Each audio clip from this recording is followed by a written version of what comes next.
Chapter 5250. This time, it was definitely for the sake of the crown princess that he explained it so clearly to them.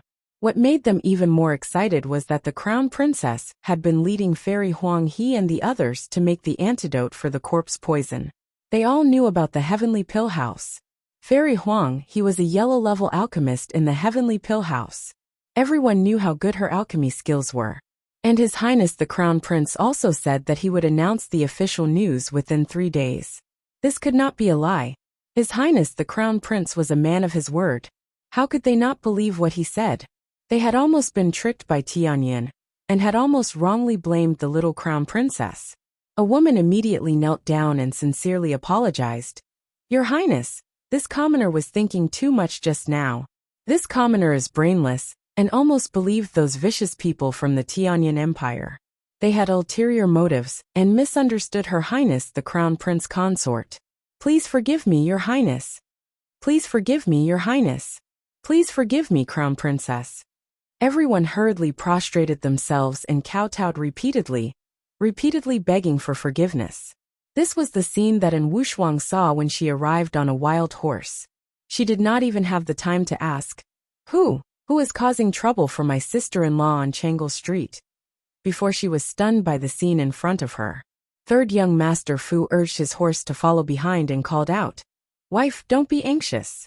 With His Highness around, you still have to worry about what will happen to the crown princess.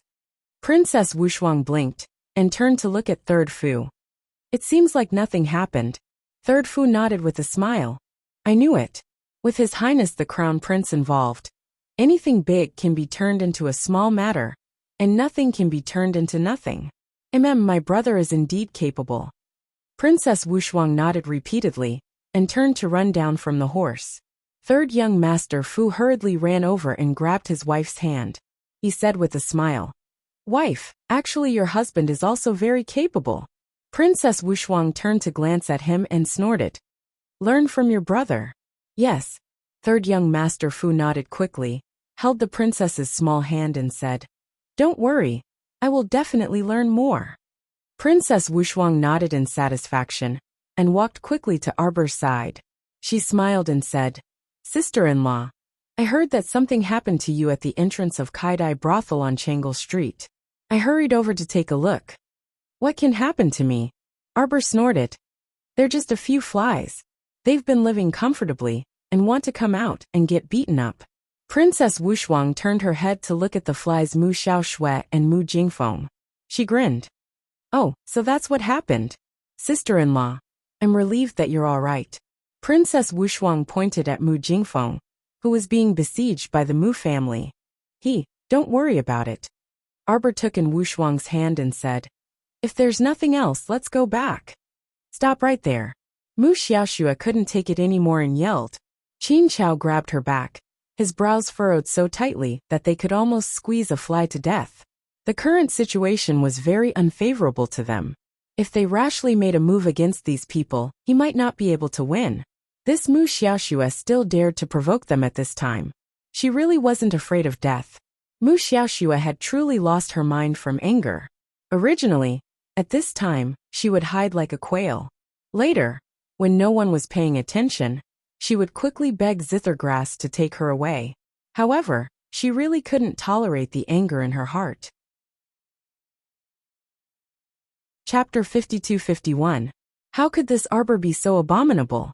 The matter of Jiewei City and the holy medicine had been exposed, but it didn't affect her at all? These stupid, unruly people, after a few words from the crown prince, they all knelt down and begged for mercy? Were they pigs? They were all so stupid. It was a waste of their lives to be born. Mu Xiaoxue was burning with rage. Clenching her fists, she couldn't stop herself from shouting, You've all been deceived by her. What antidote? What research? There's no such thing. Mu Xiaoxue pointed at the row of idiots kneeling on the ground and shouted, She has the holy medicine that can cure all diseases. Do you understand holy medicine? Any poison or disease can be cured with one pill. Some of you have seen the scene of the Holy Maiden of Light using the holy fruit to save people. Aren't you curious as to why this little fruit can bring the dead back to life? Because it's the fruit of the holy wood, one of the 5 spirit origins. And the holy maiden of Zhaoguang only produced a holy fruit, because she had a fragment of the holy wood. And this crown princess of yours, she has an entire holy wood. She is. Shut your stupid mouth and stop talking nonsense. And Wushuang shouted angrily, Zhaoguang? What Zhaoguang? The imperial court has already investigated Zhaoguang. It's a lackey of your Tianyin. Recruiting disciples everywhere is just to recruit some common people to be their test subjects. Tianyin is already notorious, but Zhaoguang is like the warm winter sun, attracting the poor people's attention. You're fooling the common people, fooling the world. Now you dare to stand out and spout nonsense on Changle Street. Tianyin is the most shameless person in history. Following in Wushuang's powerful words, the kneeling commoners all roared in anger. Zhaoguang's intentions are truly hateful. It's true. They Tianyin don't think it's enough to torture innocent people like us. Now they've openly formed a Zhaoguang, responsible for recruiting us, and then secretly killing people inside. Ha! They've really calculated everything. Disgusting. Bah! The crowd cursed angrily and glared at Mu Xiaoxue, as if they wanted to skin her alive. Bad woman. One of the children stood up and spat in Mu Xiaoxue's direction. Jinx! Evil spirit! Evil spirit! Everyone shouted loudly and spat in Mu Xiaoxue's direction with a look of disdain. Mu Xiaoxue was so angry that she burst into tears. Arbor really did have holy wood. Why couldn't these people understand human language? Why was it that everything she said was wrong? Why was it that when the crown prince only said a few words, these foolish people would think that everything the crown prince said was right? Qing Grass looked at everything in front of him and knew that the situation was hopeless. The best time had passed. They had wanted to incite the anger of the people, but they had failed. The crown prince resolved a crisis with just a few words. He was really amazing. Of course, he did not rule out the possibility that these people were just smart people who understood the situation and did not dare to go against the crown prince and crown princess. However, once the seed of doubt was planted, it would grow day by day, take root and grow strong. Chapter 52-52. In the future, these seeds of suspicion would become the most unstable factor in Divine Country. On the other side, the Mu family members who were besieging Mu Jingfeng had formed a formation to trap him. Old Master Mu was the first to make a move. He twisted Mu Jingfeng's arm and pressed him to the ground. Mu Jingfeng only felt that this formation had gathered most of the Mu family's strength, causing one of his knees to go weak, and he was pressed to the ground. Arbor glanced at Mu Jingfeng and saw him being pressed there. His eyes were scarlet, and it looked like he was about to mutate again. She was afraid that the Mu family fools would be at a disadvantage, so she secretly tugged at her husband's sleeve. Emilienne immediately understood and threw a black flame over. It turned into a circle and tightly bound Mu Jingfeng like a chain of fire. With a sizzle, the clothes on Mu Jingfeng's arm were instantly burned to ashes. He could not help but roar. Arbor, Arbor. Mu Xiaoxue shuddered and suddenly turned her head. As if she had discovered a new continent, she pointed in that direction and shouted, It's him. I recognize him. It's him. Everyone was startled by her ear-piercing roar, and subconsciously looked in the direction she was pointing. Mu Xiaoxue casually called out, I recognize him. It's him, it's him. Back in Jiawei City, he was the one who was bitten by a zombie, and it was Qiao Mu who saved him. You all believe that I'm telling the truth. Everything I said is true. Back then, he was on the verge of death. It was Arbor. Not only did Arbor save him with the holy fruit, but he also completely recovered. No, it's even a level higher than before. There was nothing wrong with what she said, but it was all made up by Mu Xiaoxue herself. As an ordinary woman, she naturally could not tell what Duan Muqing's current realm was. However, this nonsense was in line with the actual situation, other than not being too obvious when he was on the verge of death. Arbor did use the holy fruit to save Duan Muqing. Duan Muqing's cultivation had indeed improved greatly because of the holy fruit. Not only had he broken through to the divine realm, but his cultivation speed was also countless times faster than ordinary people. As a result, he was able to advance very quickly in the divine realm. Little Fatty stood protectively in front of Duan Muqing and glared at Mu Xiaoxue. Bullshit. How could he be on the verge of death? You're the one who's about to die. You're the one who's about to die. Duanmu was bitten by a zombie, but did you know? Duanmu was a heaven-grade alchemist. During this period of time, he has been using medicine to prolong his mutation time. Qi Xianxian hurriedly nodded in agreement. Yes. You don't have the ability. Yet you insist on saying that he relied on external medicine to heal himself. What kind of intentions are you harboring? That's right. Duan Muqing suddenly pulled up his sleeve, revealing a wound for everyone to see. This is the wound from the zombie's claw. I have to treat it every 3 days. With the antidote produced by Jojo and the others, along with my own medicine, the wound will be a little better. But soon, this wound will burst open again, and the color of decay will appear again. Nonsense, he's spouting nonsense. Mu Xiaoxue shouted anxiously. This wound was clearly fresh, and the blood was bright red. This meant that Duan Muqing had scratched himself just now. However, how could those foolish citizens listen to her explanation? Their voices were so loud that they drowned out her weak voice. Bitch. Pest. Don't speak anymore. Chapter 52-53. You're still trying to frame the crown princess. You're still trying to frame a good person? You're just a bitch from Tianyin. What right do you have to spout nonsense here? Kill her. Kill her. Kill her. The crowd was in a frenzy. Everyone's faces flashed with anger. Mu Xiaoxue was completely dumbfounded. She had never encountered such a situation in her entire life. She was like a sinner being dragged in front of everyone. Everyone was spitting and cursing at her, as if she was an unforgivable sinner. But she was clearly telling the truth. She had clearly seen it with her own eyes. Why? Why did no one believe her? At this moment, Mu Xiaoxue was completely out of control. She tore off her elegant little white flower mask and screamed at the crowd around her.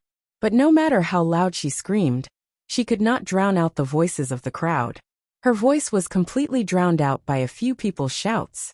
Mu Xiaoxue stomped her feet in exasperation and turned to look at Qin Chao, who was watching coldly from the sidelines. Wasn't Qin Chao sent by the family head? Why did he always look like a bystander? Why didn't he speak up for her? Qin Chao only smiled coldly at her. His gloomy eyes made her shudder. Miss Mu, you failed. It was obvious that there was no turning back now. Mu Xiaoxue had failed. She had completely failed. TSK. With Mu Xiaoxue's weak fighting strength, she was still unable to win against the fierce crown princess. Qin Chao's cold words almost made Mu Xiaoxue cry and kneel down. Failed. What did failure mean? Failure meant that she would not be able to get the inverse the universe charm. She would not be able to get it. No. Humans were like this. Once they had hope and fell into pain and despair, it would be harder to accept than when there was no hope at all. Mu Xiaoxue was in such a situation now. She had thought that her life would be turned upside down, but now her only hope seemed to have been shattered. She could not accept it. She really could not accept it. Give me another chance. Lord Qin Grass, please give me another chance. Mu Xiaoxue collapsed in front of Qin Grass with a thump and tugged at his sleeve, begging him to let her go. Qin Grass sneered, pulled back his sleeve, and glanced at her. Master had ordered that regardless of success or failure, he was to bring this woman back. It seemed like she still had other uses. She couldn't just die like this. Moreover, this woman's looks were not bad. He still had to plan. Qin Grass smiled gloomily at Mu Xiaoxue and lifted her up with one hand. He turned around and was about to jump onto the roof and leave. A black light whizzed towards his chest. The speed of the black gold arrow was extremely fast. In just a few seconds, it had already arrived in front of Qin Grass. Zither Grass didn't panic. He activated his defensive barrier to block the attack. When he turned around, he was already sweating. Countless lines of fire, like small black snakes, slithered towards him, so fast that it was almost suffocating. At this critical moment, in order to save her life, Qin Grass could not care less about Mu Xiaoxue and her arms. Then, he threw her to the ground and quickly climbed up the wall. Then he flashed away. If he wanted to escape alone, it would naturally be easier for him to escape. It was hard to say what would happen if he dragged along a burden who could not be of help. Chapter 52-54. Comparing other people's lives to his own. Of course his own life was more important. Arbor raised his eyes and looked at him coldly. He lowered his eyes slightly and sneered mockingly. Escape? Where can you escape to? On the other side, Mu Xiaoxue, who was casually thrown aside, was completely frozen on the spot. The hatred in her heart once again turned the sky and earth upside down. That Qin grass actually left such a delicate and weak woman like her, and ran away by himself? Where was his conscience? Where was the justice of the pugilistic world? Were all these things eaten by dogs? Seeing that the black fire was coming and she was about to die, Mu Xiaoxue cried out and screamed, "No, please spare my life, Your Highness. Please spare Xiaoxue, Your Highness. Xiaoxue won't dare to do it again." Whoosh! A figure was suddenly kicked in front of Mu Xiaoxue like a ball. The newcomer widened his eyes and looked in horror at the clusters of black fire coming from the opposite side. He was suddenly hit by the black fire. His entire body couldn't help but boil and burn. Mu Xiaoxue, who was originally paralyzed on the ground, was quickly picked up by a tall man and flashed to the side. "Father!" Mu Xiaoxue cried out in surprise and joy. At the crucial moment, City Lord Mu appeared and saved her life. As expected, her biological father was awesome. The one who was kicked in front of Mu Xiaoxue to block the attack was the unlucky Mu Jingfeng. Mu Jingfeng was originally tied to the side after Old Master Mu took him down. When everyone's eyes fell on Mu Xiaoxue and Qin grass, even Old Master Mu didn't notice Mu Jinghong's sudden appearance. When he realized that something was wrong, Mu Jingfeng had already been kicked out to block the attack. In the blink of an eye, Mu Jingfeng's body suddenly swelled up and mutated exaggeratedly. "It's you!" Old Master Mu stared at Mu Jinghong in shock, his eyes revealing a trace of a strange light. Arbor glanced at Old Master Mu and felt that the old man's gaze was a bit strange. Was City Lord Mu of the City of Shadows very famous? He actually made Old Master Mu reveal such a shocked expression. Looking at his expression, it seemed to be unusual. You are Mu Ye's descendant, aren't you? How are you related to Mu Yi?" Grandpa Mu suddenly asked. Mu Jinghong glanced at Old Master Mu coldly. She grabbed her daughter and took 2 steps back. "Mu Yi is my father. You're Mu Ye's son. He's a child of Mu Ye's bloodline." Grandpa Mu exclaimed and nodded. "No wonder he looks exactly like him when he was young." "Grandpa, who is he?" Mu Wuzi asked curiously. Mu Yi was the old master's half-brother. According to Mu Jinghong's generation, he and Mu Jingfeng should be cousins. Seeing his ruthless appearance earlier, using Mu Jingfeng as a shield without hesitation, it was clear that he did not have the slightest bit of affection for the Mu family. Arbor also felt that it was a little strange. Mu Jingfeng, Mu Jingxing, Mu Jinghong ha. She should have associated this name with them long ago, shouldn't she? They were all members of the Jing generation, but Mu Jinghong had chosen a homophonic name. Actually, his real name should be Mu Jinghong. How ironic. How much did this Mu Jinghong hate the Mu family? Not only did he secretly have an affair with his cousin's wife, he even secretly let her give birth to a daughter. So the green grassland above Mu Jingfeng's head was given to him by his own cousin. Ridiculous. Chapter 52-55. How much enmity does Mu Jingfeng have with you? Arbor asked curiously. Not only did you make him a cuckold and secretly have a child with his wife, you're even pulling him down to shield your daughter. Xiao Mu shook her small head and lamented. You really don't leave any leeway for him. There was a lot of information in his words. Everyone could not help but look sympathetically at Mu Jingfeng, who was paralyzed on the ground. Due to being hit by the black fire again, Mu Jingfeng was severely injured. Although the black flames on his body had automatically extinguished, he was so severely injured that he could not speak. Now, he could only glare at Arbor with resentment and point his trembling finger at Mu Jinghong. He wanted to question her, but the only sound that came out of his throat was a forced roar. It was as if a breath was stuck in his throat, and he could not hold it in or lift it up. He was depressed and uncomfortable. Arbor glanced at him indifferently and nodded. Your guess is right. Your wife, Mu Qingya, had her with this city lord Mu. This Miss Mu Xiaoxue is the second daughter that your Mu family announced to the public that eldest madam had died. As soon as Qiao Mu finished speaking, she saw Mu Jingfeng roll his eyes. He was probably so angry that he was about to go crazy, right?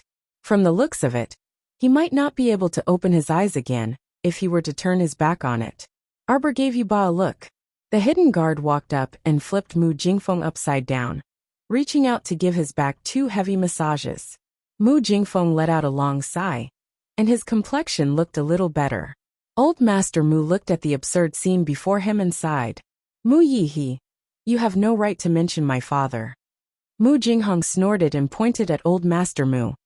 If it weren't for you back then, why would my father be expelled from the Mu family? Ha! You still dare to hypocritically mention him now. You're simply shameless. Old Master Mu glanced at him and shook his head. No one was right or wrong back then. It's just that we had different standpoints. If you insist that I caused it, I have nothing to say. Of course you have nothing to say. You hypocrite, you don't have to say anything.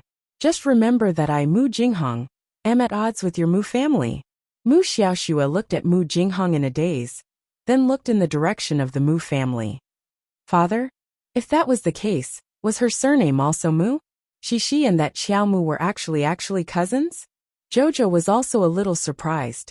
Mu Xiaoxue was her cousin. How could such a little white flower have the same blood flowing in her body as her? How could they share the same bloodline? Who would believe it? Are you kidding me, sister-in-law? That weird woman is your cousin? And Wu Shuang asked with a strange expression. Then the two of you are really too different. Princess Wu Shuang shook her head honestly.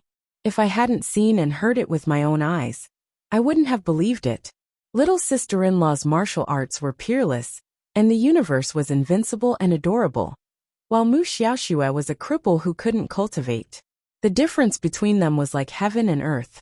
Mu Xiaoxue also thought of this at this moment, and her face was as white as a sheet. She felt that most of the people present were looking at her.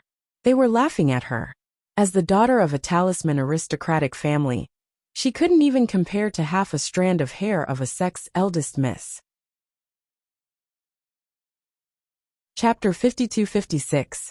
These people must be laughing at her for being a pheasant, and that she would never become a real phoenix. But in fact, she felt guilty and thought too much. Not many people were looking at her. Instead, they were all staring at Mu Jinghong behind her. Mu Jinghong suddenly revealed his identity. Everyone did not expect this. In addition, he was so ruthless earlier, kicking Mu Jingfeng to death with one kick. His actions were swift and fierce, causing everyone to be shocked. Mu Jinghong looked coldly at Old Master Mu and the others. I know you hate me so much that you want to kill me. Old Master Mu sighed and shook his head. You're called Mu Jinghong, right? That's not the case. I know that it's actually you who resents our Mu family in your heart, but actually you don't have to say this hypocritically. Mu Jinghong waved her hand and sneered. Mu Jinghong, if you still have a trace of kindness to us, then let us go today. No way. Without waiting for Old Master Mu to speak, Princess Wu Shuang jumped out and reprimanded angrily. Mu Jinghong, as the City Lord of Shadows, you had an affair with the Hall Master of Tianyan Soaring Heaven's Hall, and even had a daughter. I don't think you're innocent. You have a cooperative relationship with Tianyan, right? You're slandering us. Mu Xiaoxue was so angry that her face turned pale. She held her father's arm and said coldly, We don't know what you're talking about. What Tianyan? How can we? Miss Mu, can you stop pretending? Qi Xianxian couldn't help but roll her eyes and interrupt her. The person who was standing beside you and protecting you just now, do you think we're all blind? Isn't that the dog by family head Qin's side? What's his name again? Guqin Grass. Little fatty Ko Hongwen hurriedly said. Yes, isn't that Guqin Grass? Ha, you just knelt down and begged him, asking him to save your life. Your memory is really fed to the dog. You and your father are both related to the Qin family. Now, everyone knows that the Qin family is the culprit behind the entire Tianyan Empire. Princess Wu Shuang nodded and said, What? Do you still want to deny it? Mu Xiaoxue cowered behind Mu Jinghong. Her eyes were red, as if she had been wronged. In fact, Mu Xiaoxue really felt that she had been wronged. What did the whole thing have to do with her? She had never joined the Tianyun Empire. She was only doing things for the sake of that talisman that could change her fate. None of the people present found Mu Xiaoshua's behavior pitiful at all. In fact, they found her even more unpleasant to the eye. Evidently, Crown Prince Emo didn't plan to continue listening to this father-daughter pair's nonsense. He waved his hand, and a dozen hidden guards immediately pounced forward, encircling Mu Jinghong without any room for objection. "Father!" Mu Xiaoshua screamed in horror. In the blink of an eye, Mu Jinghong clenched his fist, took out a black bead, and smashed it on the ground. None of the shadow guards took a step back. Instead, they activated their defensive spiritual weapons to block the attack. The power of this spiritual bead was completely blocked by the shadow guard's defensive barrier. Mu Jinghong picked up his daughter, Mu Xiaoshua, and did not continue fighting. He turned and flew to the top of the wall to escape. After dozens of whooshing sounds, Yuba led more than 10 secret guards and chased after them. Lady Jojo rolled her eyes in a very vivid manner. How naive. Chapter 52-57. Emolienne suppressed the smile on her lips. She held her hand and deliberately asked, "Jojo, why do you say that?" The entire Changle Avenue is within my talisman matrix." She swung her small hand, and several dozen jade talismans glowing with a faint purple light darted out from her sleeves again. They flew out in all directions with a swish. "Who can escape?" Qi Xuanxuan's eyes lit up, and she laughed out loud. "My heavens, when did you set up the matrix?" That's right. My Jojo, when did you set up the talisman matrix? Hurry and tell your husband." Arbor glanced at him exasperatedly, and rolled his eyes at him. This guy acted as if it was real. He clearly knew everything, all right. Even if the others didn't notice when she secretly threw out the talismans earlier, she couldn't have hidden it from this guy's sharp eyes. Just as Arbor finished speaking, everyone soon discovered that Qin Chao, who had fled by himself earlier, was running back with a dumbfounded expression. When he discovered that there were many more people beside Emolienne and Arbor, his expression abruptly changed, and he immediately flipped over the wall and jumped onto the eaves, escaping again according to his previous escape route. Everyone was speechless and silently looked at each other. "How is my trapping formation?" The little stoic looked up at Emolienne in high spirits. Prince Emo nodded vigorously. "Good, it's very good." On the side, third young master Fu couldn't resist twitching his mouth. He simply couldn't bear to look at the crown prince's fawning appearance. "Do you know how funny you are when you're in front of your wife?" The little stoic proudly raised her head. "I also think it's very good. Just watch, they'll all be back in a while." As expected, just as Arbor finished speaking, Qin Chao's figure appeared beside them again. This guy's expression was truly dark with bewilderment right now. He glanced doubtfully at Arbor and the others before his figure once again pounced onto the wall. Prince Emo raised his hand and released a black fireball. Bang! It exploded on his back. Poor Qin Grass had yet to figure out what was going on when he fell from the wall and rolled back and forth on the ground, wailing. "He looks so pitiful," Arbor said faintly as he glanced to the side. 3 to 5 shadow guards immediately obeyed the order and pulled the unlucky fellow up from the ground, dragging him in front of Arbor and Emolienne. Little Fatty chuckled as he stepped forward and punched Qin Grass in the stomach. Run, I'll let you run. Why didn't you run away? You've done all sorts of evil deeds and are utterly devoid of conscience. As a lackey of the Qin family, you should know quite a lot of things. All of you don't expect to get any news from me." Qin Chao gritted his teeth and looked at everyone. "You're pretty stubborn."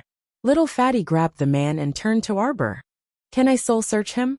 Arbor narrowed his eyes and sized up Zither Grass. As family head Qin's most loyal lackey, perhaps soul searching him really wasn't a feasible option. Arbor didn't believe that there wasn't a restriction in Zither Grass's head. If he forcefully soul searched his soul and triggered it, everyone present would probably be more or less affected. Kill him. There wasn't much use in keeping a worthless lackey of the Qin family. Since they couldn't obtain any useful information from him, then they might as well get rid of him and save them the trouble. Xiao Mu waved her hand, and the words that came out of her mouth stunned Qin Grass. Chapter 52-58. He truly didn't expect that in this stoic-faced young crown prince consort's eyes, his life was actually so cheap. It was as if the person she said she would kill just now wasn't him, the zither grass, but merely a dog. If the little crown princess could hear his thoughts right now, she would definitely give him a scolding. Dog? Since when did she casually kill small animals? You're worse than a freaking dog, so baffling. You still have the cheek to compare yourself to a small animal? How shameless are you? Wait. Seeing that those two idiotic hidden guards were really going to press down on his head and kill him, Chin Grass panicked. He hastily twisted his hands and struggled with all his might. You don't plan to interrogate me? Interrogate me? Was there really something wrong with this crown princess? She finally caught an important enemy figure with great difficulty. But when she heard that soul-searching wasn't feasible, she actually skipped the interrogation step. Arbor couldn't resist glaring at him, like he was looking at an idiot. He suddenly lifted his leg and ruthlessly kicked his dumbfounded face. The little stoic said angrily, "Damn liar." Everyone couldn't resist covering their faces. Why did this guy's temper that flared up so easily feel a bit comical? You're lying to Jojo again. Arbor was so angry that he stomped on Chin Grass's head twice in a row and scolded indignantly. You said yourself earlier that I shouldn't expect to get any information from you. Now you're saying why you won't interrogate me anymore? What's the point of me interrogating you? You already said yourself that it's impossible for you to reveal any information. You're contradicting yourself and baffling. Which sentence exactly is lying to me? Arbor stomped on him twice and said angrily, "You're all a bunch of liars." From top to bottom, from Big Chin's Omega Kotoku to young Master Songfeng's Seven Flowers, they were all damn liars. The little fatty couldn't resist covering his face again. Jojo must have thought of something again and vented his bellyful of anger on Chin Grass. Chin Grass deserved his bad luck for provoking the temperamental Jojo for no reason. Look at his bad luck. No, don't kick, don't hit. Chin Grass squatted on the ground. His hands were held down and he couldn't resist. He could only shout, I just want a promise from you. Promise to spare my life. I can tell you. Two-faced, despicable. Arbor was furious. Qi Xianxian and Princess Wushuang hurriedly rushed forward to stop her. Jojo, don't. Sister-in-law, let me. I'll kick her for you. You can't move, so watch me kick her. Everyone was speechless. Who are these people? Qin Chao was kicked several times by Qi Xianxian and Princess Wushuang. He fell to the ground and curled up like a shrimp. Preposterous. Arbor snorted and turned to Emolien. Husband, this person. Ignore him. He's just stalling for time. How can we be tricked by a despicable person like him? Emolien grasped the little stoic's fingers and nodded. It's fine, this person is useless. After saying that, he waved his hand. Chin Grass felt that Prince Mo's attitude when waving his hand was like waving an insignificant fly. In reality, Emolien also thought so. What could a mere zither herb do? Tianyun's higher-ups' secrets were probably only in the hands of a few people like family head Qin, eldest Qin, and Omega Kotoku. Even if they interrogated these lackeys, it probably wouldn't be of much use even if they searched their souls. Since that was the case, they might as well resolve this quickly, so as to avoid leaving him there. Chapter 52-59. I know where the seed fragment is. Chin Grass suddenly yelled, his entire body trembling as he curled up. He felt a cold, thin blade sticking to his neck's main artery. At the moment of imminent peril, at the moment of life and death, Zither Grass roared. Emolien's pitch-black phoenix eyes flickered, and she sneered. Oh? But the Holy Maiden of Light previously said that the seed fragment is currently in their saint's hands. Yes, I know. Chin Grass suddenly pointed in Mu Jingfeng's direction. He is the saint. Just as everyone's gazes simultaneously turned to Mu Jingfeng, Chin Grass gritted his teeth and abruptly slapped a talisman on himself. However, in a split second, his entire body shrunk into a ball and slipped out of a pile of clothes, disappearing into a corner with a whoosh. Arbor blinked. Transformation talisman. The hidden guards did not expect this person to be so shameless as to turn into a rat and slip away. They were unable to react in time. Your Highness, Crown Princess. Yuba's brows were tightly knitted, his expression somewhat gloomy. It's fine. The little Crown Princess waved her hand and said. Turning into a stinky rat was unexpected. Crown Princess.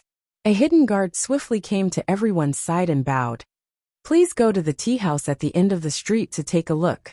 Everyone followed him to the end of Changle Street and saw an obvious transparent ladder in front of a tea house. Only half of it was still hanging in the air. The other half had already disappeared into the horizon. Arbor curled his lips. Stairway Talisman. This big shot of Providence who could draw the Stairway Talisman was still hiding in some unknown nook and cranny. It's fine. Prince Emo smiled mockingly. A monk can run away, but the temple can't. In my opinion, Duan Yu has nothing to do recently. What do you think of having him lead those 30,000 elites to flatten the City of Shadows? Arbor tilted his head and silently glanced at his husband. I think you're digging a hole for Duan Yu. Is this really okay? Why not? Prince Mo's smile was warm and gentle, as if spring had returned to the earth. He seemed especially down to earth. Look, Duan Yu can't be idle all the time. I heard that he's been so idle that he's moldy. So he's already started leading people to mine. Arbor. What mine? I heard that a holy stone mine was discovered in the Tsong Prefecture. Is that so? Jojo's eyes lit up. Prince Emo secretly gritted his teeth. He rubbed the communication jade talisman hard with his fingers. Unexpectedly, he put on a bright smile at his wife. Yes, I heard that the scale is not small, so he went there personally. Lian, I found a holy stone mine for my godson. It's so big that it's as wide as 2 mountains. When that kid comes out, I'll give him all the ores. What do you think? Why didn't I know that you have a godson? Don't you know? In Jojo's stomach. We'll be able to meet soon. Let me count the days. Isn't there still 3 more months? Haha, I'm really looking forward to it. The above was the message that Duan Yu sent yesterday to greet them. Bah! This guy just came to show off that he had mined a holy stone mine that was as big as 2 mountains. Sure enough, when his Jojo heard the words holy stone mine, her eyes brightened. Her pair of beautiful almond-shaped eyes were glowing. Chapter 5260. He had to hurry and send this guy off to do something else. Don't just idle around all day and think about how to win his Qiao's favor. Bah! Arbor blinked and waved his hand in front of Emo Lien's face. Jojo's Lien, you're daydreaming. Emo Lien returned to her senses and flashed a dazzling smile at her wife. She firmly grasped her small hand and said with a grin, It's settled then. Settled what? Arbor was exasperated. I'll send him a message right now. Emo Lien said with a grin. Duan Yu will definitely be very happy. Really? Arbor glanced at him. Duan Yu really knew how to be happy, of course. Emo Lien nodded and said with a smile. Think about it. It's such a blissful thing to be able to command the elites of the 3 provinces. How about we have Naas go? Arbor suggested after some thought. Isn't he also idle? That won't do. Emo Lien quickly and sternly vetoed Jojo's decision. How can we hand over such an important matter as wiping out the City of Shadows to that guy? We must find a reliable one. Arbor abruptly flung his hand away and turned to leave. Emo Lien glanced at her hand that was flung away and followed after him in bewilderment. Jojo? So in your heart, Duan Yu is the most reliable person. You might as well live with him. Emo Lien didn't know whether to laugh or cry, and he hastily caught up to them. He held Xiao Mu's hand and remarked with a smile. Compared to Myas, that hairless fellow, that punk is more reliable. Arbor pursed his lips. How could he not understand? But she was also considering the dangers of waging war with the City of Shadows. Did the 2 of you secretly send a message? Xiao Mu's small face was stoic as she solemnly turned her head to ask her hubby. And no. Emo Lien quickly shook her head. Why would I send a message to him? What do we have to talk about? Is that so? Arbor looked at him suspiciously. Looking at her husband's guilty expression, it was obvious that he was hiding something from her.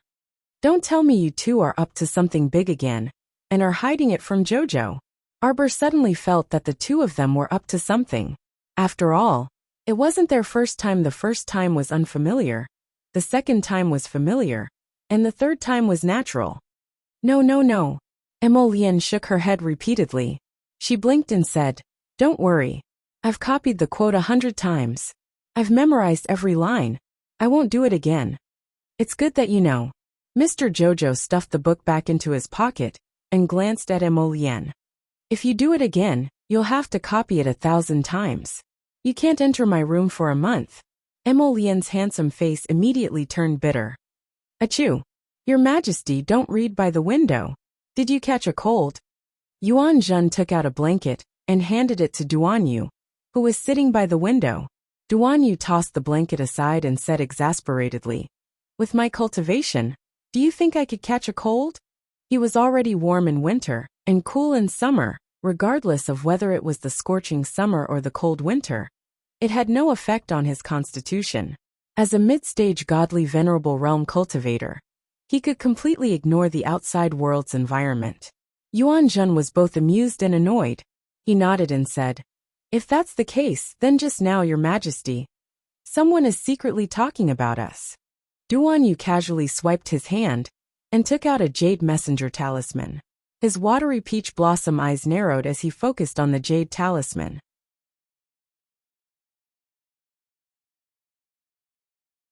Chapter 5261. Emolienne, this guy really dared to find trouble for him. "Brother, here's the trouble. Today, that old geezer from the City of Shadows came to Changle Street to cause trouble and fled back. I hope you can lead the elites from the 3 provinces to encircle and annihilate him as soon as possible. We can already confirm that the City of Shadows is 100% connected to the heavenly fate." Duan Yu poked the jade messenger talisman with a talisman pen and heavily penned. "Did this person scare my godson?" After a long while, a no finally came back. "Then why do you look like someone stepped on your tail?" Duan Yu couldn't help but gloat. "The City of Shadows came to provoke you, but you actually escaped. You really are stupid." "Scram.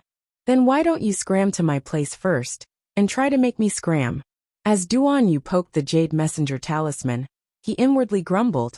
"Asking for help, that's not a good attitude." He escaped from Jojo's talisman matrix. "Then why didn't you say so earlier?" "Alright, I got it. I'll bring people over tomorrow." After Arbor finished bathing, he expressionlessly walked in wearing a loose-fitting moon-white nightgown. He saw Jojo's Lotus sitting by the window, holding a jade messenger talisman in her hand, and writing something with a talisman pen. She silently moved to his side and glanced at him from the corner of her eyes. "Sure enough, you're secretly colluding with him." This shout frightened Prince Emo so much that his hand trembled, and he almost dropped the jade talisman on the floor. Twitching his mouth, Emolienne turned around and exasperatedly glanced at his angry darling. He didn't know whether to laugh or cry. "Wifey, what kind of idiom are you using?" "Stupid idiom. What did you say to Duan Yu?" "It's about the City of Shadows." Emolienne pulled over his wifey's hand and stroked her slightly damp hair, using a wisp of fire spirit to steam it dry. Emolienne hugged his wifey through her stomach and tilted his head to nuzzle her neck. "Jojo, it's fine as long as you're happy. You don't need to care about anything else, okay?" Arbor pinched him discreetly. In fact, she had been lazy recently and was too lazy to care about many things. In addition, it was around the new year, and the imperial court was about to be on holiday, so the officials were slacking off. There were no major events in the Eastern Palace, so Sir Jojo only wanted to sleep and eat every day. "Oh right, how should we deal with Mu Jingfeng's matter?" Mu Jingfeng was detained in the Mu family's dungeon, and old Master Mu sent a message saying that he was on his last breath. Arbor was silent for a moment and then said, "Let's go and take a look tomorrow." She was tired today, so she didn't want to run around again. The most important thing now was Jojo's baby. It was time for her to get some sleep. She didn't want to think about anything else. Alright. Emolienne also knew that Jojo had been very sleepy recently. Every time he came back from the shower, he would see that Jojo was already asleep. Today was no exception. Not long after Prince Emo hugged her and laid down, he began to study her stomach. He didn't know if it was his misconception, but he felt that Jojo's stomach had been faintly hot ever since she fell asleep when he touched it with his hand. There was a strong force that bounced him away. Could it be that the person inside was cultivating every night? Emolien couldn't help but want to cry at his own stupidity. How could it be? It wasn't very likely. However, he thought of what Jojo had said before. Husband, I feel that my cultivation speed has increased a lot every day. It seems that when I sleep, I'm constantly absorbing the spiritual energy of heaven and earth. Have you felt it recently? Chapter 5262. The spiritual power in our star domain seems to have thinned out quite a bit. Emolien inwardly pondered Xiao Xiao's words as he glanced at her stomach suspiciously. It couldn't be that the person inside was really cultivating every night, right? She really wanted to let Jojo use her inner vision to see what was going on. However, Jojo also said that every time she used her inner vision, she couldn't see what was going on inside. That little brat was wrapped in a cloud of white mist, so she couldn't see anything clearly.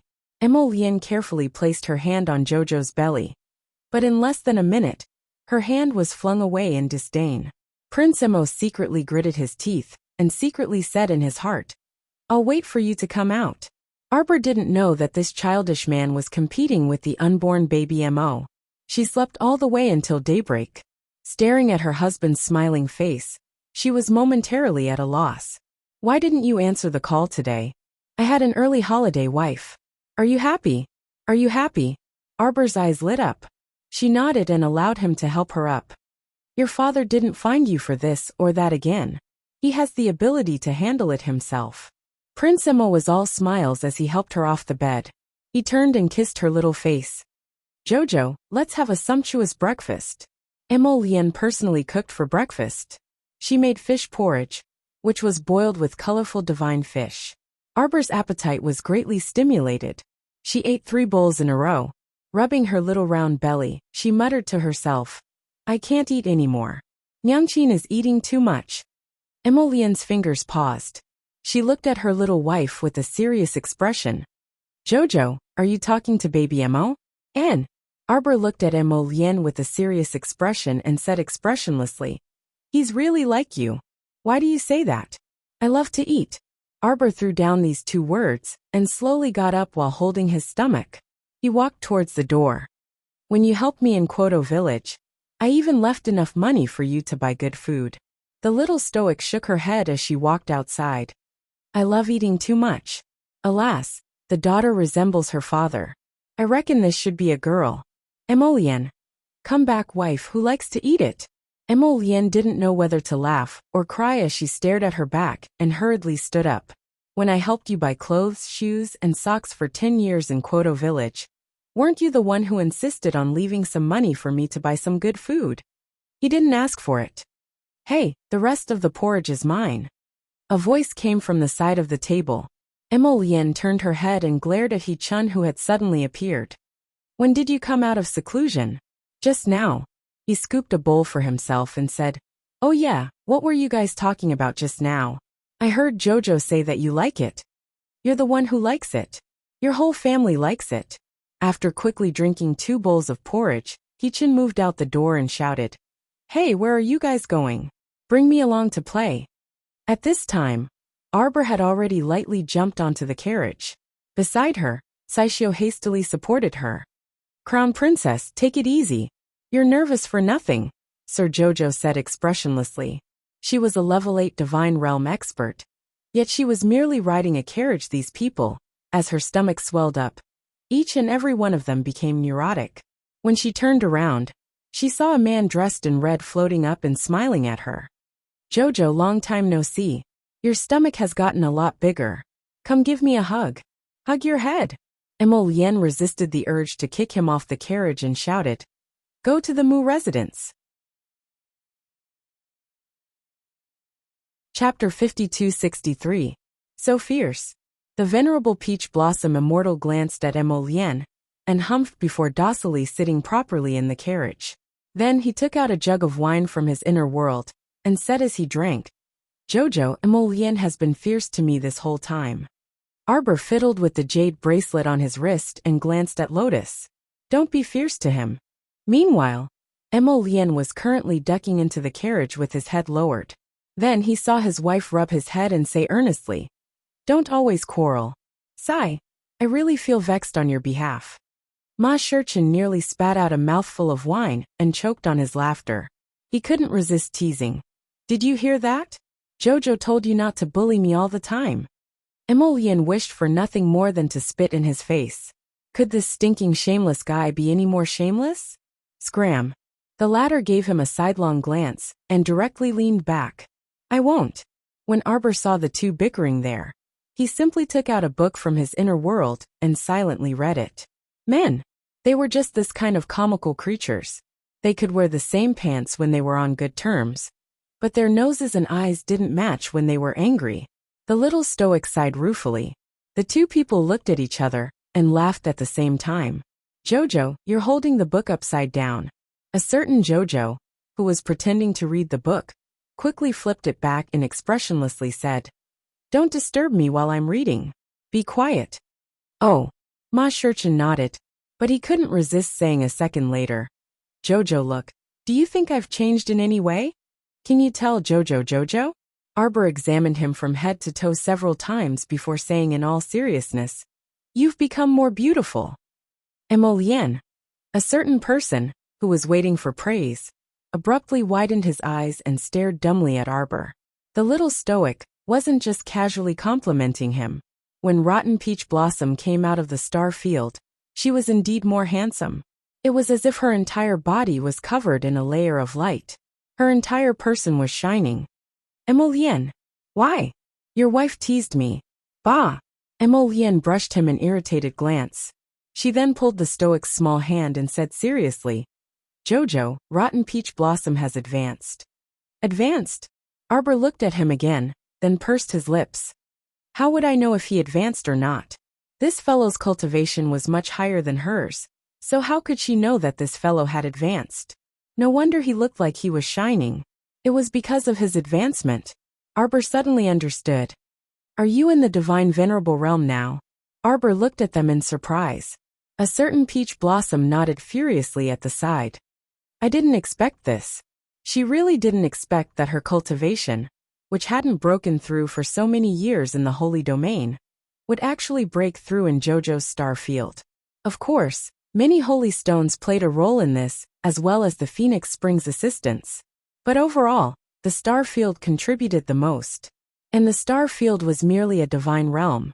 She really didn't dare to imagine what would happen if this divine realm turned into a holy domain one day. Ciao.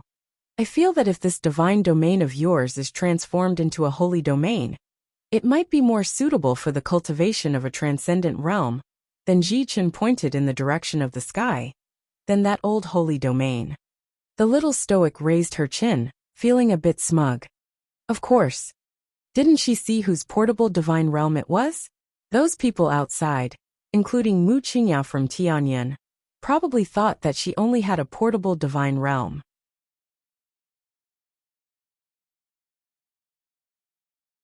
Chapter 5264. Who would have thought that she was actually strolling around with a portable god realm? Just a portable spirit realm alone attracted many envious gazes. Many people wished they could replace her with their own bodies. Not to mention a place like a portable god realm. Once people found out, who knew how many people would covet it, and cause her a lot of trouble. Arbor couldn't help but shake her head at this thought. Different situations call for different actions. She wasn't someone who was afraid of trouble. If they rushed over, she would just fight them. Suddenly remembering something, Arbor asked Ma Shurchin, What's wrong with you? She looked at him in confusion and sized him up. Didn't heavenly law have any reaction when you advanced to godly venerable realm? As strange. This didn't seem to conform to heavenly law's deceptive style with heavenly law's vengeful temper. It would definitely come out and ruthlessly send down a heavenly punishment or something at this time to teach this fellow a lesson. Wasn't this the rule? After reaching godly venerable realm, one was bound to be tempered even more. It was just a small heavenly punishment. It was impossible that it wouldn't send rotten peach blossoms. Why didn't it come today? Unexpectedly, a certain someone actually smiled at her and wagged a finger. That's why I have to appear beside Jojo. As long as he followed Jojo, heavenly punishment wouldn't descend. He knew it would be like this. Jojo was simply a divine weapon that blocked heavenly punishment. Bah, the little stoic was truly amazing. Arbor couldn't help but be speechless. You can hide from the monk, but you can't hide from the temple. It will come sooner or later. I'm not in good spirits these 2 days, Ma Shurchin said with a chuckle. After a few days, when I'm full and refreshed, I'll let it come. Arbor looked at her speechlessly. It turned out that heavenly punishment could be sent down with such consideration. She really learned something new. Jojo got angry at the mention of this. She asked, "Say, why doesn't heavenly law send down heavenly punishment on me? Do you think this guy is brewing for me, waiting for me to let my guard down so that he can give me a fierce blow?" Ma Shurchin sat up straight with a frown. It can't be that sinister, right? What's so certain about it? Arbor's round eyes revealed a hint of distrust. It's not a good bird. Previously, he even kidnapped my master and martial uncle. Emolian couldn't help but twitch her mouth. Don't you think that the heavenly Tao actually has a lot of feelings for you? Arbor shook his head with a wary expression on his face. How could anyone, the heavenly Tao, have feelings for someone for no reason? That's why you're always prepared for heaven's punishment, Emolian said emotionally. It's because you're afraid that the heavenly axiom will set you up. Are you afraid that you won't be able to withstand the heavenly punishments? The little guy's cautious attitude was good, but Emolian felt a little sorry for him. She was instinctively on guard, just like when they first met in Kwoto village. She was full of thorns towards everyone and treated everyone with such a distrustful attitude. In fact, she did not trust the heavenly Tao. Emolian put away his wandering thoughts and raised his hand to stroke her head. Don't be afraid. I'm here for you. If the heavenly Tao dares to set you up, it's no big deal. Arbor blinked, a serious expression on his little face. I've calculated before. Emolian and Ma Shurchin's mouths twitched silently. I feel that the most likely time the heavenly Tao will set me up is the day I give birth. Chapter 5265. Xiao Mu's small face was solemn, as she solemnly extended a finger and made a vow. The 2 men. That day is when my combat strength is at its weakest and most vulnerable. The little stoic's expression was especially serious. This heavenly law might take advantage of my weakness. Someone might also come to steal my baby. The little fellow pointed at the sky. It definitely won't be peaceful then. The 2 men. Sir Jojo's expression became more solemn as he spoke. I've thought it over and over. That day absolutely can't be born in the outside world. It's best if I can hide in the star domain and give birth. But I feel that it's better to be safe than sorry. I'm also not particularly certain about my due date. What if my baby suddenly comes out at a certain time? The corner of Hu Shurchin's eyes twitched, and he did his best to suppress the urge to burst into laughter. No, he couldn't laugh. If he did, he would definitely be kicked off the carriage by Sir Jojo. But looking at his Jojo's solemn and serious expression, as if he was an emperor of analysis, he really wanted to laugh. As they continued to listen, the 2 men couldn't help but sigh with emotion.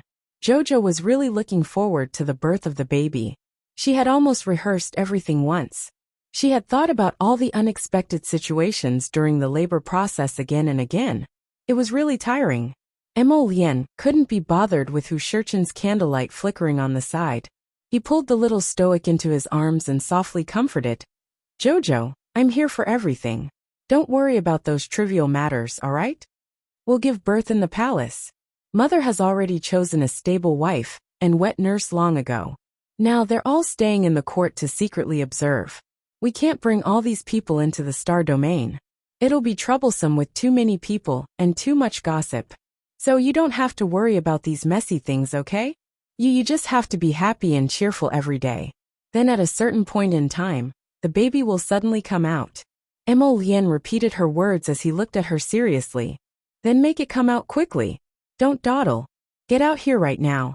Xiao Mu gazed at her husband with her beautiful pitch-black eyes, and she was unable to hold it in and burst out in laughter. Haha, scoundrel father. How can you say that about my baby Emo? Emolian pursed her lips. You don't know? This baby hates me. Every time I touch your stomach, it bounces me away. It's really annoying. The 3 of them chatted and laughed along the way. Soon, they arrived near the Mu family's Winter Moon Mountain Forest. The entire Winter Moon Mountain Forest was enveloped in the bright sunlight. The mountain gate of the Talisman patrician family appeared extremely spacious and empty. When the two children guarding the gate saw the carriage coming, they hurriedly ran forward in an orderly manner. Patriarch. Little Helper recognized the person who got out of the car at a glance. It was the newly appointed young master, so he hurriedly bowed to salute. Arbor waved his hand. Patriarch, the carriage can go up. No need. Arbor got off the carriage and looked up at the plaque hanging high in front of the mountain gate. It's not a long way. Just take a walk. Yes. It wasn't like she couldn't walk. Taking a walk and breathing in the fresh air wasn't bad either. Especially this Winter Moon Mountain Forest. After Mu Jingfeng brought people to destroy it last time, it was completely rebuilt. Now at a glance, the trees and flowers were neatly trimmed, making people feel comfortable. The three of them strolled up the mountain and soon arrived at the Mu Estate's gate. Chapter 5266. Mu Jingyuan, who had received the message from the mountain guarding boy, had already led a group of people over. When he saw Arbor, his face was full of smiles. Mu Jingyuan greets family head. Then, he bowed to Emolien and He Chun. The three of them hurriedly avoided it and returned the greeting. Third uncle, why are you being so polite to me? Arbor wrinkled her little nose. Mu Jingyuan smiled. Etiquette cannot be discarded. You are now our family head, so you should be like this. There are no outsiders here. As soon as Arbor finished speaking, she saw the group of Mu family disciples behind Mu Jingyuan step forward and respectfully bow to her. Her heart stirred slightly. Third uncle was helping her establish her prestige in front of the clansmen. When he took the lead to bow, the Mu family disciples naturally followed suit and were extremely respectful to her. As she thought this, Arbor lamented in her heart. This third uncle had always supported her from the first time he saw her. Unlike the rest of the Mu family, a portion of them supported her because they were completely disappointed in Mu Jingfeng. Mu Jingyuan was different from them. Arbor could feel that third uncle had been good to her from the beginning. That person is being held in the dungeon. Should we go take a look now? Or the little crown princess nodded. Let's go now. Okay. Mu Jingyuan nodded and turned to lead the way. Jojo, this Mu Jingfeng situation, I'm afraid it's not very good. Mu Jingyuan was silent for a few seconds before speaking in a deep voice. When he was kicked out by Mu Jinghong to block that move, it was basically a direct hit to the heart. It could be seen that the furious Lien was wholeheartedly trying to kill Mu Xiaoxue at that time, and did not give her any chance to live. You probably don't understand what I mean. Mu Jingyuan was silent for a while before saying, You'll understand when you go take a look. Arbor raised her brows slightly. She really did not understand what Mu Jingyuan meant. They arrived at the entrance of the dungeon and walked down the dark stairs. Finally, they saw the dying Mu Jingfeng in a dark iron cage. At this time, Mu Jingfeng's body had swelled up like a ball. It looked like it was about to self-destruct. But what was strange was that there were no signs of self-destruction. This should be the drug that Tian Yun gave him. It's a different kind of drug reaction, Mu Jingyuan said. Arbor looked inside. Mu Jingfeng's arms and legs, as well as his neck, were each tied to a thick iron chain. He was unable to move at all. Furthermore, he seemed to have lost all consciousness and was constantly letting out low growls. I remember that when Mu Jinghong kicked him to block the attack, his body began to swell. At that time, he also mistakenly thought that he might explode, but in the end, even until now, he still looked like a weirdo. Arbor took a closer look at Mu Jingfeng and saw that the latter's body had expanded to an exaggerated degree. His head had shrunk into his neck and was almost invisible. Such a person, where was the elegant and graceful Mu family head of the past? He probably didn't understand how he ended up like this after taking Tian Yun's medicine. Arbor took a deep breath and took 2 steps forward. Emolien also took a few steps with him. She pulled the little stoic to her side vigilantly and sized up Mu Jingfeng. Something's not right. Logically speaking, this person's heart and lungs were attacked by the black fire and dragged on for an entire night. He should be about to die by now.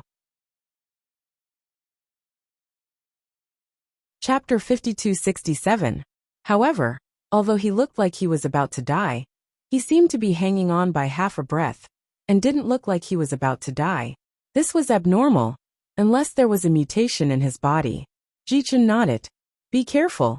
This person doesn't seem to be in a good state. Is there a problem? Mu Jingyuan asked with a frown. Third uncle. Has he been in this state ever since you detained him here? Mu Jingyuan nodded. He's been in this half-dead state with his head hanging down. His body has swelled a little strangely, and the disciples don't dare to approach him for fear that he'll self-destruct. This underground prison has been reinforced with several layers of defense.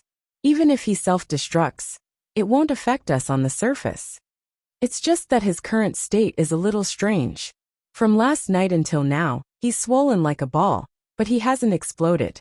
Jojo, look. He pointed at the 4 elderly men sitting beside the iron cage. These are our Mu family's 4 elders. Because we're worried that this person will suddenly self-destruct and cause a commotion, Father specially arranged for the 4 elders to keep watch here. When Arbor came in, he already saw the 4 elders sitting with their eyes closed. They looked like they were completely immersed in their own cultivation world, so they didn't go up to disturb them. Arbor nodded. This situation is indeed a little strange. If this person was in this half-dead state, it would be quite troublesome. Then do you plan to continue detaining him now? Seeing Mu Jingfeng's delirious state, he reckoned that he wouldn't be able to get anything out of him. Even if he was locked up in the Mu family's underground prison, it wouldn't be of any help. Mu Jingyuan sighed. Father means to leave it like this for the time being. Arbor nodded slightly. He understood the old man's meaning. No matter what, he was still his biological son. He probably couldn't bring himself to kill him. Before Qinggrass escaped, he said that he was the radiant saint. Arbor silently glanced at Mu Jingfeng through the iron cage. However, looking at Mu Jingfeng's current state, he definitely wouldn't tell him the whereabouts of the sapling's fragments. And even if he was awake right now, Arbor couldn't be sure that he would tell him the truth. Forget it, we'd better. The little stoic's small face was cold. She was about to say that they should have Jojo's Lotus send people to investigate that rundown temple again. Suddenly, an angry roar that sounded like a human came out of the iron cage. Everyone was shocked, and turned to look at Mu Jingfeng in the cage. At the same time, the 4 Mu family members who were originally sitting quietly in the 4 corners of the cage also opened their eyes at the same time. Their movements were extremely fast. They pushed out their hands at the same time, and shot out several defensive talismans. After several streaks of light flashed past, runes spread out in the air, forming a crisscrossing rune net that surrounded the struggling Mu Jingfeng from all directions. At this moment, Mu Jingfeng raised his head and roared. The 5 iron chains shook back and forth on his body. Arbor frowned as he looked at the person before him. With a tap of his finger, he drew a suppression talisman in the air, and stuck it on Mu Jingfeng's head. The talisman, flickering with purple light, rapidly imprinted itself on Mu Jingfeng's skull.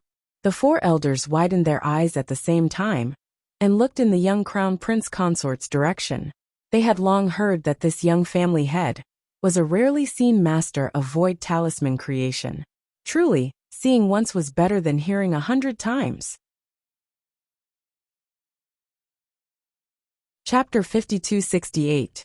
What they saw today was truly an eye-opener for the 4 elders. Not only was their young patriarch's talisman crafting speed superb, but if their eyes weren't playing tricks on them, the talismans he released just now seemed to be top-grade purple talismans. The young patriarch was truly unimaginable. In the blink of an eye, several top-grade purple talismans were simultaneously pressed against the irritable Mu Jingfeng's forehead. Several formless binding forces pressed Mu Jingfeng tightly against the iron cage's pillar, causing him to howl in pain. Mu Jingfeng was currently in a state where he couldn't recognize anyone.